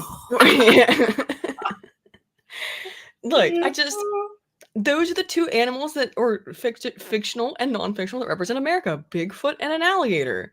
What animal? Okay, eagle, whatever. I put the eagle on it too, so we're fine. We got the eagle with the E pluribus unum. Has got the fasces of arrows and the olive branch. So we're fine. We've got the eagle. Leave that there. But then we need the 2 things on the side, just as you have on the royal seal. And the 2 animals I think that most represent America, besides the eagle, are an alligator and Bigfoot. Can I just say the crocodile actually, the alligator looks like it's actually crying a bit. Yeah, it does. This is funny. I'm definitely going to clip this moment. Is that okay with you? Oh yeah, of course. Yeah, take my flag too. Look, I'll be honest. I don't think I would have added the alligator and the crocodile. But actually, I would have. But I love the meaning of it. Like I love like how you got the stripes there, you got the stars there. Like the crown is above all the stars. Well, there's 2 stars above it, so I actually thought about removing those 2 top stars, but it was more about symmetry at that point. But the crown is above the eagle, and you can see also this was important. This was actually on purpose. The Bigfoot is bowing to the crown, and the crocodile is looking up to it. Did you make this flag? Yeah. Where, apart from the British Empire, like what monarchy really made you get this idea? Like, what's this flag in British Empire? It's just pure, basing it on the British. And how did you make it like not seem like it's copying Britain, because Britain has that X star? What's the difference between? Well, no, if you do notice, it is, there's a circle in the middle, but it is still the cross. It's still the basic cross. Oh, the Christian cross. Oh, I see. Well, see the blue lines through the center. It still has that. I look. This is my first attempt at vexillology, so I'm not a student of vexillological research or anything. I don't, but I know a little bit. Vexillology is the study of flags, by the way. If you're not aware, no, it's not exactly, a little bit of an obscure term. But so I tried to keep like the basic. The British cross, and also there's the crosses, the vertical and horizontal cross, and then also the diagonal crosses are still present, as you can see. They don't actually match up perfectly. They should, because there's no reason they shouldn't. Maybe it's just as much as be my eyes fucking up, because they can't not match up, since I know the way I did it. I know the way I made it. So these were layers upon layers. So the idea that it's got some reminiscent elements of the British flag, though they may be hard to see. It's got elements. Now, the one thing that's not accurate about this at all is a number of stripes. I didn't. At some point, I was laughing while making this the whole time. I was having fun, but I wasn't like, because in this fictional American monarchy, how many states? You forgot to add Donald Trump's face underneath the crown. I know. Should have just been him right there. But. I just like, well, it's a fictional version of America anyway. So it doesn't matter how many stripes there are, because we don't know how many states there would be in this fictional version. So, right, or the stripes and stars. I was like, well, I don't know. Do you think that Texas and Florida? Do you think Texas would be independent in this universe? Because they're not really a fan of monarchy. What would you think? I don't know if they would have been a fan. I mean, again, this is so fictive and hypothetical. It's impossible to have any idea how any of these things would. Oh, this is why I don't like alternative history stuff, because it's just like, it's too many variables. It's incalculable. However, I did like making this flag. I had a fun time making it. I thought it was funny. So a couple people got mad at me about it, which was. What? Can I see? What did they say? What did they say to you? That's pretty weird. Oh, hang on. Let me stop sharing my screen. There we go. People just get mad at me for being an American monarchist. They call me a traitor. Call me a what? You know that? Yeah. People get real mad at me, dude. They get like big angry. What would you say was the most cringiest thing that like one of them ever said to you when calling you that? Cringiest? Yeah. I don't know. It's difficult to say, but it's just to summarize, the vast majority of the criticism I get is that you're a traitor, you're a redcoat, you're a turncoat, you're a I'm authoritarian. I love to lick boots. I don't know. Of course, as I said earlier, is that I just want to be a princess, which is like, holy shit, no, not even a little bit. Like. You don't come to these positions because you want to be the monarch, not from a philosophical stance. Maybe you do, princess, but not me. That's good. Oh, tell me about it. It's so annoying. I'll tell you one thing. I'm going to change the subject a bit here, but what really pisses me off is I was pointing out the other day that like the Pledge of Allegiance was made by a socialist. You know that, right? The Pledge of Allegiance was made by a socialist. And what was annoying was apparently some other people were calling. This guy said that the Pledge of Allegiance was made by a socialist. And I pointed out, and the other day some people were calling me like, oh, you're a liberal, you're an economist, you're this. And I'm like, bro, I'm not a freaking liberal. I'm a fucking libertarian. I don't agree with freaking economism and all that stuff. But, bro, it's fact, You get a lot of conservatives who get very triggered and they get very, you know, I'm not saying you're conservatives. They just get very triggered, you know. And what you saying? I am a conservative. I don't take that as an insult. Yeah, I mean, I'm not saying all conservatives, but I'm just saying a lot of conservatives just get triggered and they just get really, you know, uptight. And they say if you're like, you know, if you actually agree with anything that China does, like with some of its political system or Russia, they'll call you a hater. They'll call you like a fascist, or you know. And if you say Donald Trump did something, it's so ridiculous, Aydin. I'm not saying you're one of them who do it. You don't do it, definitely, but it's just no. Conservative is a broad umbrella, is full of cringe. And you know what they say? They also say that like socialism came from Jews, and they also this is America First people, and there are some conservatives that say libertarian is liberal and it came from, you know, Jews. Libertarians are Jew ideology, and it's just, oh my god, it's just, you know what's so fucked up, Aydin? One time when I went on a Twitter space with this America First guy assumed that like libertarians would support pedophilia, and like they assumed that that's a very classic. Well, because let's be clear, there are libertarians who have made really fucking gross and weird arguments. Absolutely, it's disgusting, and I condemn them. I think it's disgusting. They're not libertarian, and they're not welcome. They are libertarians. It's the problem with libertarianism. Libertarianism, if it is structured as freedom versus liberty, brings in degenerates who think, well, if the child consents, no, to the guillotine with you, sir. You know, I'll tell you this, Aydin. I am a libertarian, but I don't agree with everything libertarian stands for. Like, I believe just because I'm a libertarian, I do believe society should have rules. I do believe, you know, absolutely no pedophiles should have the right to have do anything with any kid. Absolutely no. Pedophiles should not be allowed in the Libertarian Party movement at all. Absolutely not.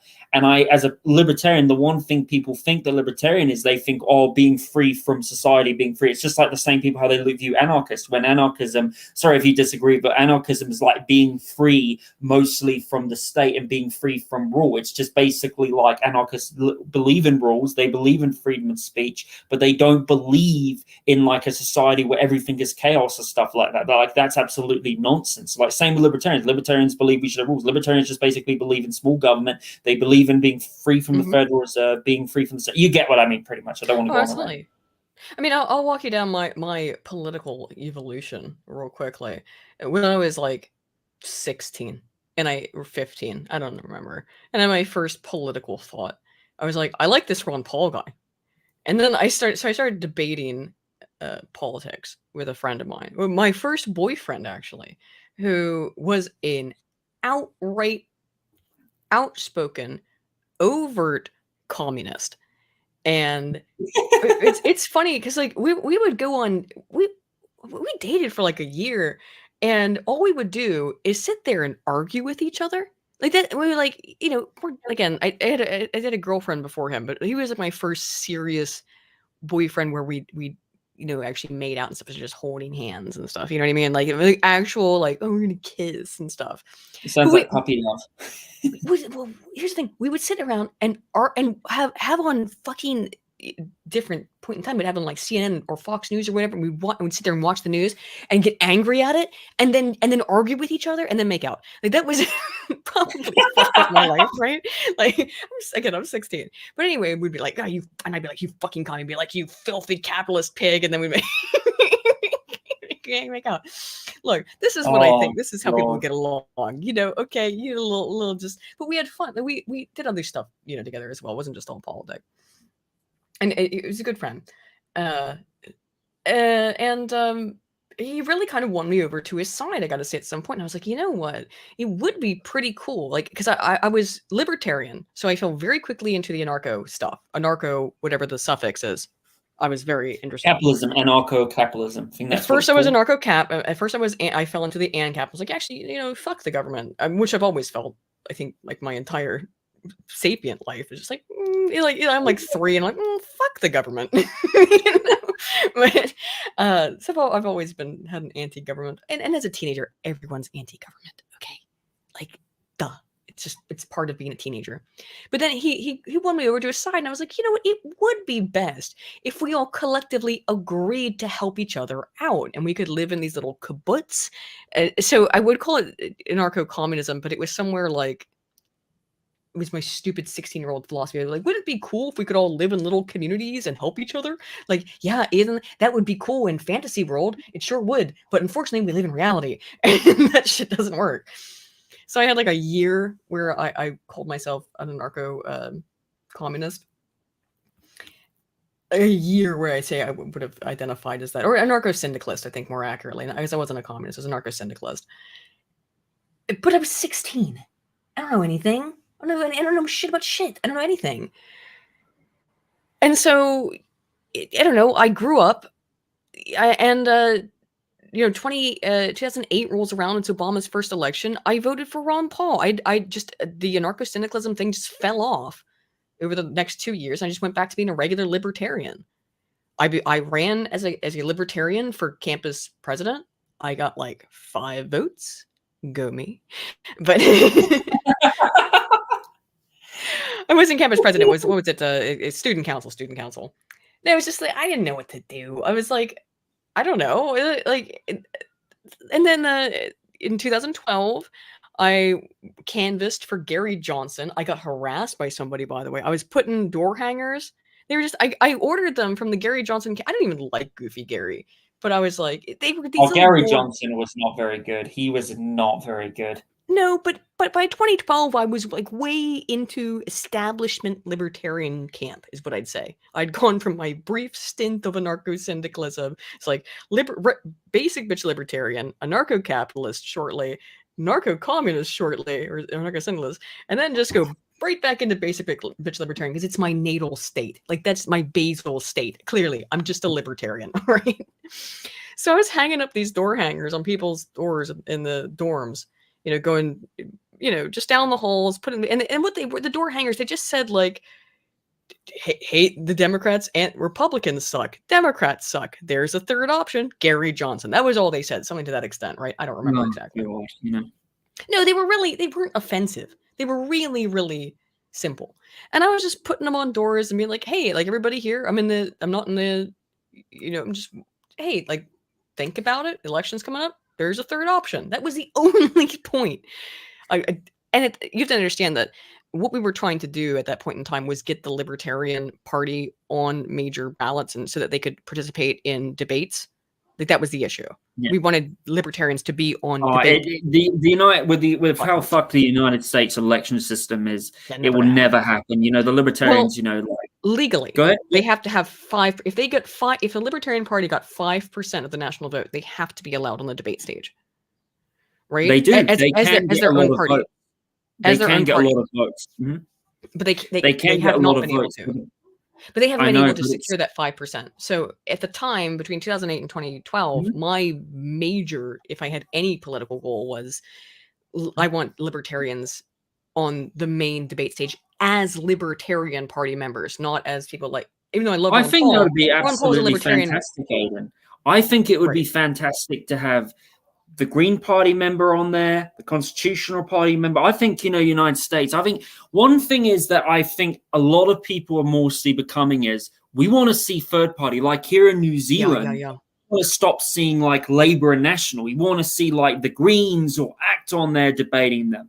Like if they want it to be like a true, political good system, there should be other parties on there debating other people. Like you shouldn't just have Republican, Democrat. You should have libertarians. You should have anarchists. You should have. I think that would be absolutely fantastic. At some point, you're gonna have too many.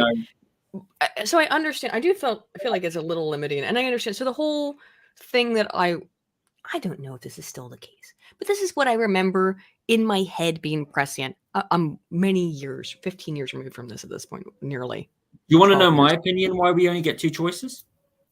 Oh, I can. By the way, that's another problem with democracy. It always moves towards two choices. It always, it inevitably moves towards us versus them. It's because The Western politics is controlled by the Federal Reserve, the BlackRock, yeah, or the elites. Those are the ones who pretty much made it. The District of Columbia in Washington, the spiritual city in the world, Vatican, and the Greater Bank of London. Those are the guys who pretty much control the left and right narrative and all that. And that's true. That is true. Those systems support it, but it's actually worse than that. It's the inherent nature of human psychology. Too many choices, it confuses people. They want my guy and that guy, in-group and out-group. It's a basic social identity theory, Toshville, Turner, Hogg, and Oakes. You can look at the 1989 would be my seminal study on Toshville, Turner, Hogg, and Oakes, but anything from Toshville on social identity theory is going to show you exactly this, in-group, out-group. People don't like too many out-groups. They analogize them into, or analogize them. What's the right word? They homogenize them. That's the right word. They homogenize all out-groups into seeming unilaterally bad, and all people associated with the in-group, they homogenize them as unilaterally good. This is because thinking hard people ape. So like eventually, I mean, it sounds stupid, but that's the reality, is that people don't have the cognitive energy to expand on this stuff. So it's just like these good, them bad. Multiple party systems. Look at multiple party systems on any country on earth. Look at the Netherlands, for example, because I always hear people say, like, well, look at the Netherlands. They've got 50 different political parties. Yeah. How many get votes? Oh, 2? Weird. Huh. Not a lot. Not a lot. It's almost like every country. System, Okay. Right. Not in New Zealand as well. Like. Oh yeah, New Zealand, absolutely, in Australia. I wouldn't say every country. Like in Russia, a lot of the other political parties have like opportunity. Russia's a little different for but a lot of Poland and Belarus, yeah, they probably do. But the West as a political system is just an absolute mess at the moment. It is. Sorry, Aydin, I'm just a bit tired at the moment. You're not boring me. Sorry if I'm talking over you a bit. I feel a bit bad. No. Sorry if I'm talking over you. Yeah. No, see, I'm waking up. So we're on totally different times. So like, I'm waking up as you're getting more tired. But no, like in New Zealand, are you siphoning my energy? Just kidding. Yes, I'm stealing it. But in New Zealand though, you've got Greens, you've got a bunch of different. You've got parties. Okay, so New Zealand, you've got National Labour, Greens, you've got New Conservative, which I voted for, which I don't. You used to have a Libertarian, and then you got the Social Credits Party in New Zealand. Yeah, you get what I mean. It's really. But at the end of the day, people New Zealand first. But people vote for the 2 major parties, which are left and right, broadly speaking. Which are what in I did know. I looked at this in New Zealand. It's Labour and what's the other one? National. Conservative. National, yeah.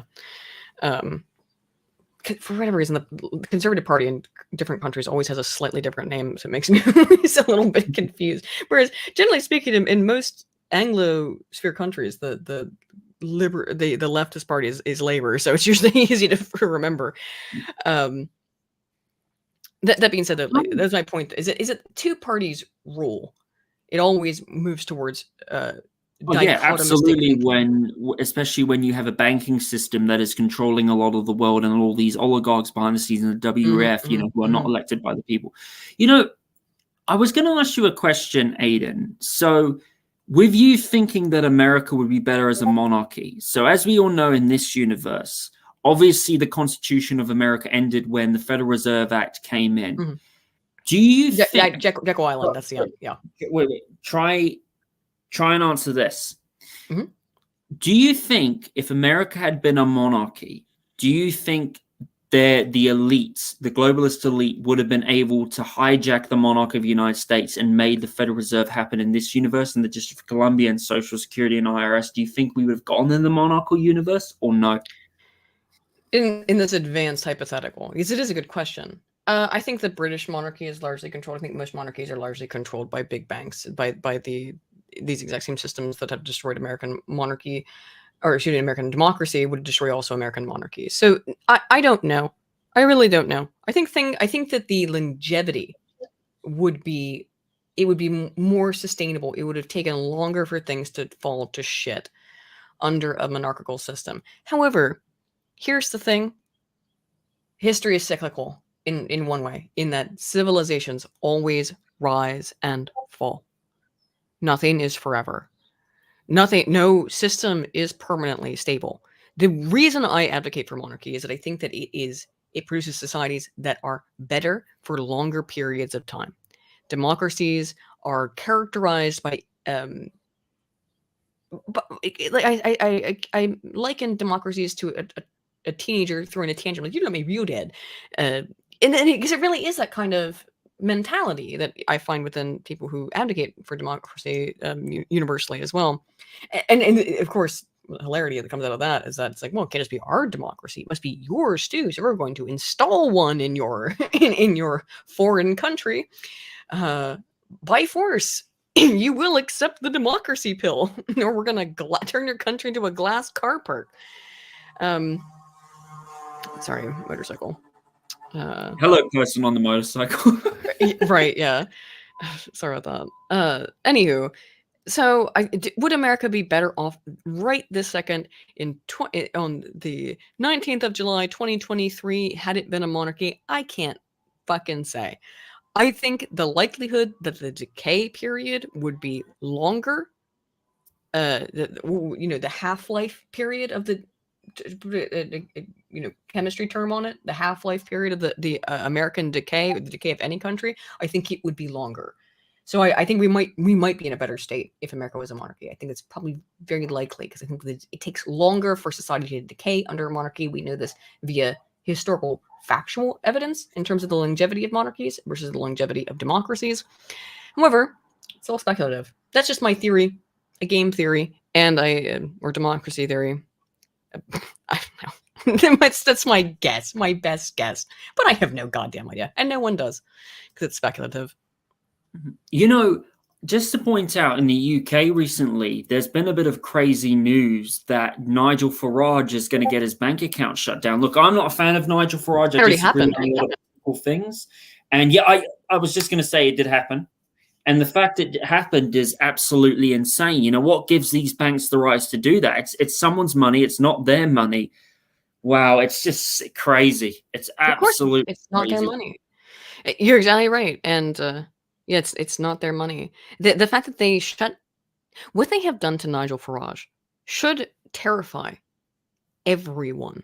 Oh, what they've done to Julian Assange, what they've done to Edward Snowden, like what they've done with Edward Snowden, Julian Assange, whether it's Donald Trump, whether it's Ross Ulbricht, whether it's, someone else, it's absolutely criminal, or Martin Luther King, it's absolutely insane. And they are trying to bring like the new world social credit system, even though I think that's going to fail, because BRICS is going to be a thing that's going to prevent that from happening, because I think that's against the globalist banking system, if you believe that. A lot of people actually believe different, but it's scary. It's scary. One of the best quotes that Donald Trump gave that I relate to this is he said, they're not after me, they're after you, I'm just in the way. He was right. Oh, absolutely. It's not just Donald Trump that's in the way. Putin's in the way. You've got BRICS that's in the way. You've got other things that are preventing it. But of course, they would love, a lot of the BRICS nations. Sorry, Aydin, I just got a different opinion on this. I agree with you. I just think that, I think the elite are losing. I think a lot of people say they're winning, but I do believe there will be sacrifices we will have to make to beat it. Like, I was talking to my friend today, and I said to him that I had an opinion that maybe the only way the United States will beat the elite is maybe, the United States will have to fall in order to defeat them. Because I think I have opinion is, I actually think Donald Trump's going to win the 2024 election. And I think instead of releasing another pandemic, the elites are purposely going to crash the United States economy. But I think when that happens, I think that what will happen is the elite will lose their power. And I think what the Federal Reserve will go by, I think the elites are going to lose, because once BRICS comes in, that's going to be it for the elite. I think the elite losing power, everybody's waking up, and I hope you're right. I do hope you're right. Oh, that I do hope people are waking up. If COVID didn't wake people up, I'll put it this way, nothing will. And in my opinion, the whole COVID experiment, and it was I'm talking about the social repercussions. Newson, I will never remember your name, new CEO of YouTube. Hi, Susan. How are you?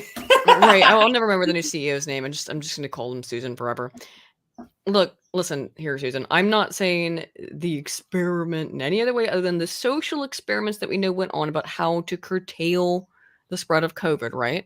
Shutting down schools, lockdowns, forcing everyone to wear face masks, forcing all these international passports, making people get documented in ways they've never been. Well, of course, no human is undocumented. Oh, that was the cry of the left for years until, no, where are your papers? Where are your COVID papers? Weird how you switched on a dime. Of no human is undocumented. They're just travelers. Until like, and now, yeah, where's your papers? That's all over now, of course, because in my opinion, all of COVID was a dry run. It was a dry run to see, what heinous authoritarian bullshit can we do and get people to clap for? Oh yeah, just like 9/11, just like the Vietnam War, the Korean War, all of those previous things. But I actually think people did wake up in COVID, and I think honestly, it just proved because a lot of people were thinking, that the vaccine passports were going to succeed, but I think the protest against it really changed it. I think the protest against it was a win for the people, because when you look at the protests that were happening, especially in France and New Zealand, there were riots that happened. So that's not something that many people expect, and I think there were a lot of lawmakers, and I honestly think we could have a Nuremberg trial 2.0. I really think that's going to happen, because when you look at all the people all the people that are suddenly dropping from the magic formula, dropping dead from the magical formula, that's not normal. By the way, Aydin, just to let you know, I had a clip. Just to let you know, there was a French girl who I had on my show, and she's a French girl who actually worked on the clinical trials of the vaccine, and she's been questioning a lot of, the magical formula. Sorry, I'm not allowed to say the word, whatever. I know what you mean. And she did a video with me, and in that interview, she clipped a thing where she basically talked about, she talked to me about like how the vaccine was not done properly, and how they lied about the trials. And that video she did with me got over 545,000 views on Twitter. Oh wow! Do you want to see it or no? Do you want me to show it to you or no? Yeah, sure, send it to me. Yeah. So you can. Do you want to show it on here or now? Not now. Yeah, we can watch it. Yeah. Yeah, I don't know if she'll be okay with that. I didn't ask her. Do you think she'll be okay with that or no? But you know what? If you're worried about it, let's just I'll just watch it off stream. No. But it's a very good video. I definitely recommend everybody to go watch. Her name is called Christina. She's very, very interesting. Very good interview. And man, the lies that they had about that magic formula was insane. Oh, it was tested properly. Go ahead. Mm-hmm.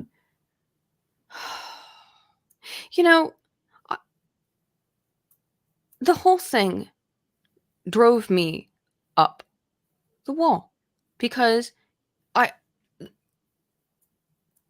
are people who have, like, people in my real life, actually like, oh, you're not vaccinated? I'm like, no. What? How? Why?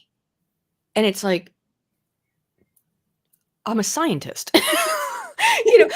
I'm sorry, like, that was the reason. That's the real reason why. You might not like that answer, but it's like, hello, I'm a statistician.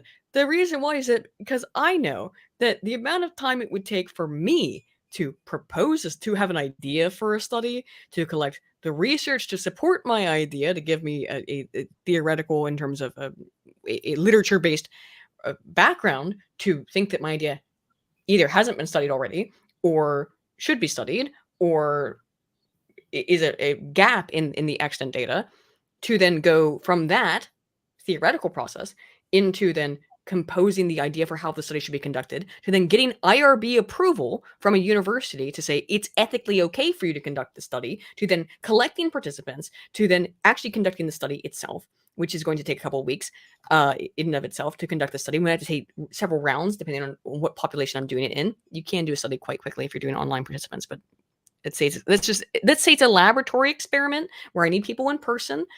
Very common in social science. I'm speaking only from a social science perspective. All of this, I'm just saying, it's from a social science perspective. I'm going to put you in a lab. I'm going to put you in a classroom. I'm going to poke you with a stick. Okay? Or I'm going to have another student poke you with a stick. So this is communication studies.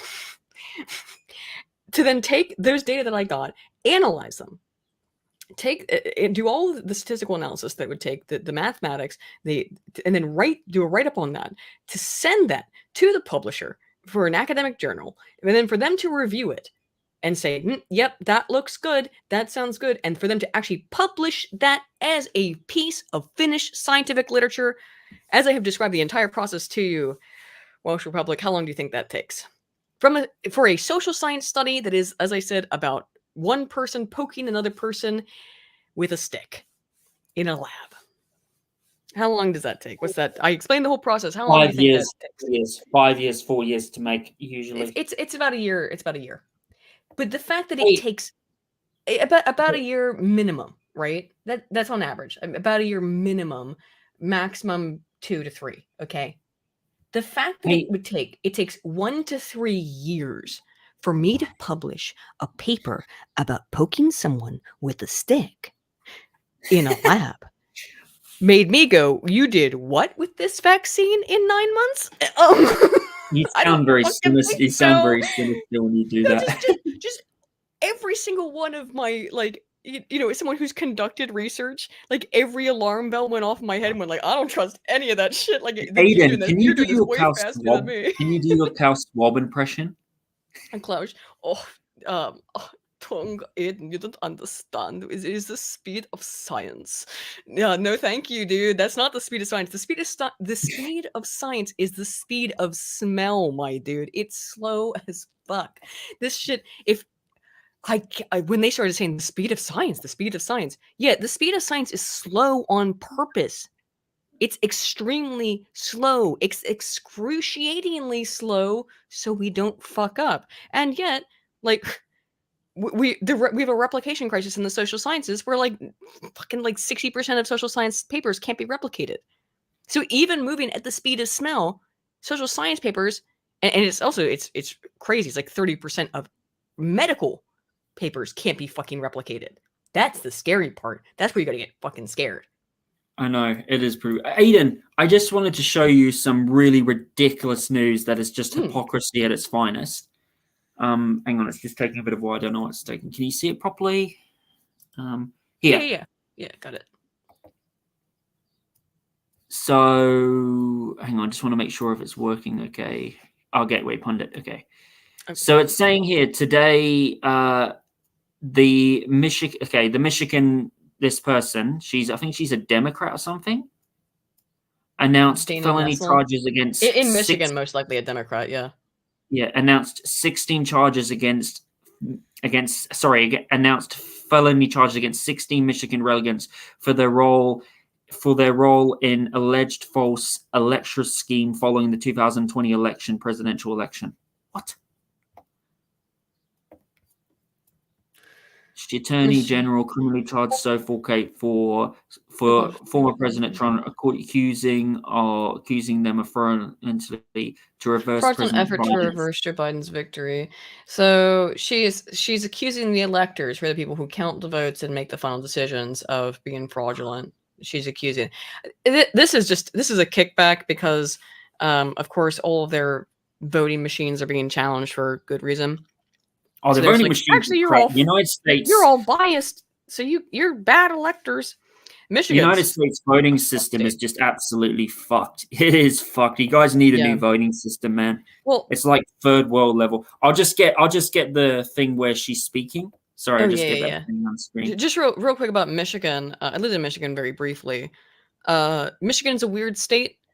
The entirety of Michigan, besides Detroit, is pretty conservative, but because there's one shithole city in Michigan, Detroit, the whole state generally tends to vote blue just because of population density, even though the rest of the state can't stand that shit.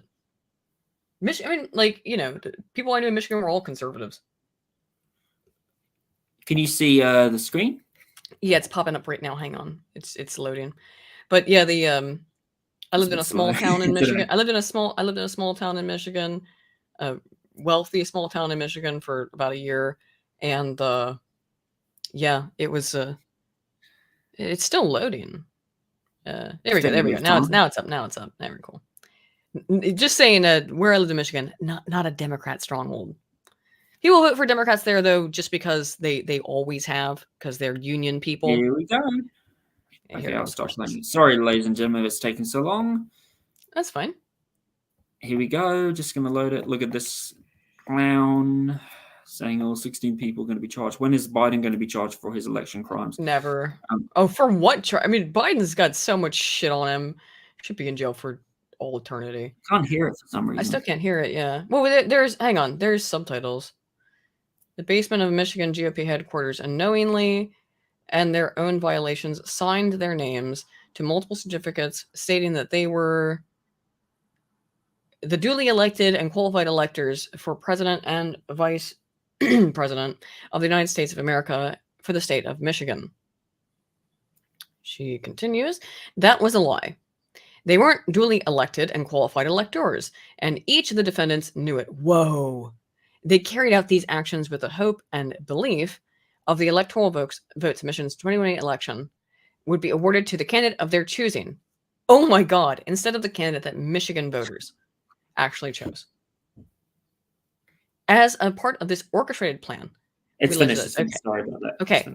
That's insane. They're going to go after the electors now. And by the way, you do not live in a free society. They're coming after the electors. America is not a true free society. It's not been a constitutional republic since 1913, because that's when the constitutional republic ended. If it was a true democracy, you wouldn't have these problems like you do now. Well, that's just that's pure. I'm sorry, I was in a little bit of state of shock because that's pure. It's fascism. Yeah, I mean, yes. in terms of it's complete coordination with private institutions to decide. No, we determine the truth, and the electors, they need to go to jail for coming to the wrong decision. Even though you're saying all of these electors colluded with each other. They don't tally the ballots personally. They just look at it. Absolutely insanity, isn't it? America is just a country that is controlled by corporations. That's it. As long as you have the Fed, as long as you have the District of Columbia and BlackRock, you're never going to have free elections. The crazy thing is that Donald Trump didn't win in 2020, and yet they're coming after these electors, calling them traitors. I mean, I know he didn't. By the way, if they're accusing them of treason, which it appears that she is, that's a capital offense, punishable by death. I know, and it's crazy. But look at what Biden and Bush and stuff did over the years. The wars they did in the Middle East, and they're not getting arrested. Mm-hmm. By the way, Aydin, did you see Ron DeSantis accusing Donald Trump of doing nothing for January 6th? I know. No, I have to be clear. I do think Trump has dropped the ball on helping the Jan 6 protesters. Absolutely. What can he do though? At some point, it's like he's not. He should have done something on his way out. Any last second he had in power to be like, nope, pardon all of them. But then that if he had pardoned just one person, because he didn't have time, and if he had pardoned just one person who turned out to be an actual legitimate neo-Nazi or an actual person who turned out to be a terrorist, he would have no re-election opportunities. It's a rock and a hard place situation, right? Yeah, it is. I just think your country just. Are you happy to be in Britain right now rather than America? I'm not really in Britain. I'm in Guernsey. It is. Are you happy to be there rather than America right now? One of the nice things is that I am kind of if I were to walk outside and just go down to the shop or something, I am in a world that is largely outside of global politics in every imaginable way. Guernsey is, in many ways, Tolkien's Shire, right? I mean, we got a town. We have a town. There's modern things here and everything, but it's very much, and it's not British culture. It's very much Guernsey culture. It is different. It is very different from British culture. It's reminiscent of, but it is its own thing. And it reminds me very much of Appalachia in that way, of a part of but separate from, right? Is that Appalachia in America is part of American culture, but separate from it. Also, it's its own thing. I like that here. I like that, again, I could go get on, I'm not so good at walking, but if I could, I get on a scooter, I could go get on a bus and just ride around the beautiful countryside. And it is, you watched Game of Thrones, I assume. Oh, I'm not a fan of Game of Thrones. Have you seen it though? A little bit of it. Okay, I don't know if you know Brienne of Tarth. the big hulking woman, big tall woman who's the actress's name is escaping me, but she's from the Sapphire Islands, and in George R. R. Martin's universe, the Sapphire Islands are Guernsey and Jersey, the channel. And because it's fucking beautiful here. I mean, it's beautiful, it's scenic, it's people, everyone knows each other. It's a old school community. Like again, there's no McDonald's on this island. There's no Burger King. Nothing. No corporate shit at all. The worst that we have is HSBC. That's people don't know, that's a British bank. You know, we have banks here. There's a lot of banking here because of in fact, a lot of banking here because of some laws to make it so people don't have to pay a lot of taxes on stuff. There's a lot of banking that goes on here. But other than the banks, there's nothing. And that's to support so that they can be as independent as they are. It's very cool. So in terms of my personal life, I'm very outside of politics. However, it's horrifying how much it invades every fucking aspect of people's lives. And you ask me as an American about this stuff. I find that what's happening in this particular instance, it's heinous. It's totalitarian. It's authoritarian. It's straight up fascism. They love to throw that word around. Yeah, well, you're working with companies directly with companies together in collaboration with a authoritarian governmental force to restrict rights and freedoms of individuals and liberties. We're not use freedom, let's use liberties. That's authoritarianism, that's totalitarianism, that's fascism. And I am glad to be out of the United States for that reason. I am. I have no interaction with regular British government here, is what I'm saying, though, is why I brought that up. Because Guernsey is a self-governing state, technically. It is a crown protectorate in that the crown protects. If someone wanted to invade Guernsey, like, you know, the whole UK goes to war, right, to protect it. But that's it. Other than that, it's largely an independent country. It is. And also, just to let you know, the United States are the military spending. The United States Senate advanced to consider $886 billion defense of authorized bill. Oh my God. More money for the military-industrial complex. Mm-hmm. It's absolutely ridiculous. Isn't it? Always. Well, it is. That's the machine, and it never ends, does it? Nope. It doesn't, you know. What would you say was your favorite thing, you know, making your conspiracy theory video?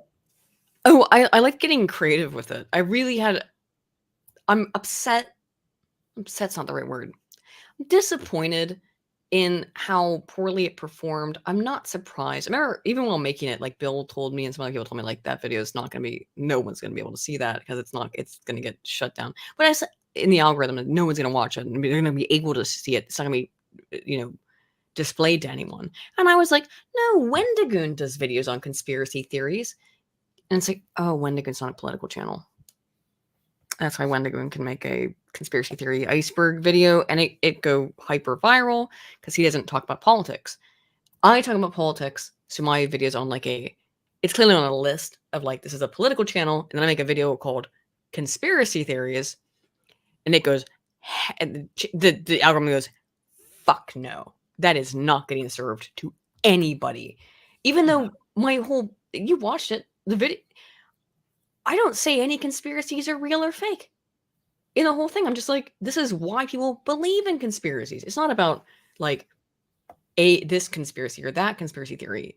Is this one real or is this one fake or is this one, what's the validity? It's nothing about that. It's just like, why do people believe in them? But it got put into an, you know, weird thing in the algo. Like I said, I might try to promote it again. We'll see. That being said, the most fun thing was I just had fun being able to experiment with some of the editing. And I have to say, I'm done with I use this cheap video editing software. The video that I'm producing now will be the last one I make with it because I'm fucking done with it. It sucks so much donkey dick. They've removed the color replacement tool. So, you know, if I want to go into the software and be like, hey, this woman's dress is green, I'd like it to be red. They just removed it. And when I asked them on the forums, hey, did you remove this feature? They said, yes. Why? Nobody uses it. How do you know that, by the way? So, I was using this software because it was easy to use, it was simple, and it was cheap. And I've used it for a very long time. I've used it my whole life. Like, well, I'm very familiar with this software. I went to school for video editing, by the way. So I've been basically my whole YouTube career, I've had fucking limiters on myself. Like in Dragon Ball Z where they wear weighted clothing. Yeah, they do. That's true. I know how to use, I have been trained in how to use Final Cut, After Effects, and Premiere. Or not Premiere, Final Cut and After Effects, and what's the other one? I have not learned Premiere. I'm about to learn Premiere. That's what I'm going to buy. But it's like you remove my basic color replacement tool. Something that is so simple. I think Windows Movie Maker has it. So it's like, I'm paying you $5 a month. Bye. I'll pay an extra $15 a month to buy this Adobe software per month. And the reason I buy it, by the way, rather than stealing it and you're hiring, is just out of fear of legal stuff, And so that if I have a problem, I can contact support and be like, here's my product key, That's the only reasons why. But their support sucks. And by the way, I'll tell everybody what it is. I've supported their product. I've shouted them out in the past. And so like, hey, if you want cheap video editing software, pretty easy to get to use. It's Cyberlink Power Director. Never fucking again. Fuck you, Power Director. You removed my ability to replace colors. And this will not be my immediately next video, but I think it might be the video after that. I have two hypotheses, right? Two ideas for new videos after this. One would be, have you seen this NPC TikTok behavior stuff? Where people post themselves and they're like standing in like the way that an NPC, so like in a rotating, repeating stance. And then they're like, banana, yum, donut, yum. Oh, thank you. Yay. Have you seen this stuff? A little bit of it before. It's horrifying. It's this whole trend now where it's someone just standing there and then they're kind of like floating arm stance, like an NPC in a video game. And they just respond to people sending them emojis, paid for emojis that cost money. And it's the new trend on TikTok. And I was fascinated by that because I was like, oh, this is, because it's like a real love or hate. It's a, daikirai, or it's not daikirai. That's what daikirai. Demo, it's in Japanese, skikirai, like love hate, right? Some people really like it, and I'm like, why do people like this? And I can tell you why they like it is because it's instantaneous reactivity to stimuli that is akin to parasociality, which is of course akin to sociality. Why do people hate it? Oh, because it's hardcore. A very uncanny valley effect of this. I know this person's a human. They're acting human but unhuman. It makes me feel uncomfortable. The reason I might not do that is because there's not going to be any research on it yet. A little bit. Stuff that I could go over from the past, but there's not going to be a study on that yet. It won't be for a year, by the way. The thing that I think I'm going to actually go with, though, is pseudo-intellectual navel-gazing akin to Reddit. Because actually, what made me think of it is when I made my post on the forum to ask about where did my color replacement tool go, the first response was, I don't understand. You say color replacement effect. Did you mean replace color FX? I can't answer your question if you don't use specific terms. Thanks, bye. That smug Reddit-esque response made me so angry that I was like, you know what? Because it's like, it's not just that guy. I have no idea who said that, but that is endemic on the internet of someone use a slightly wrong term. It's Reddit. It's Reddit mentality of a completely false sense of intellectual superiority. Because I said color replacement effect rather than replace color FX, as in letter F, letter X. Oh no, that was impossible for you to understand. By the way, the answer was we removed it. That was the answer, and he knew it, obviously, but was just fucking around. Oh, that sounds so annoying, eh? Yeah, So I think that will be my next topic is people who this pseudo intellectual bullshit. I really want to delve into what the fuck that is. But my immediate video though again is on the pointlessness of debate using the Emma Vigeland Tim Pool thing as an exemplar, but the white pill is the Anna Kasparian on Adam and Sitch as the white pill. Hey, it's not all bad. It's not till the end of the video I talk about it, but still. It was a good video. All right, Aydin, before we finish up, because it's been 2 hours, what else, what final thing would you like to say to everybody, and where can people find you? Oh, no, that's about it. You can find me at AydinPaladin on YouTube and on Twitter. And yep, the 2 new videos I'll be working on, I think. I can't guarantee that I'll stick to what I said about the second one, but the immediate one will, that's about 80% done, will be on the Emma Vigeland, Tim Pool, and the / Adam and Sitch, Anna Kasparian debates. Is debate horrible? Does it make things better? Answer: it makes things worse. But don't want to bury the lead. So yeah, check it out. It was a pleasure having you for the 4th time. We should do. I look forward to our next show, which should maybe be sometime next month. If you want, I think it's going to be great to do another show with you. And I just want to say to everybody, go and check out Aydin's channel. She's a fantastic political maker. She's very knowledgeable, very awesome. It's always a pleasure having her on. And thank you for coming on, Aydin, again. Yeah, thanks for having me. And I just want to say to everybody, thank you for joining the Welsh Republic Podcast, episode 121. Please remember to like and subscribe. Share this video with your family members and your friends. Take care, everybody. Have a nice day, and goodbye. Bye. Bye-bye.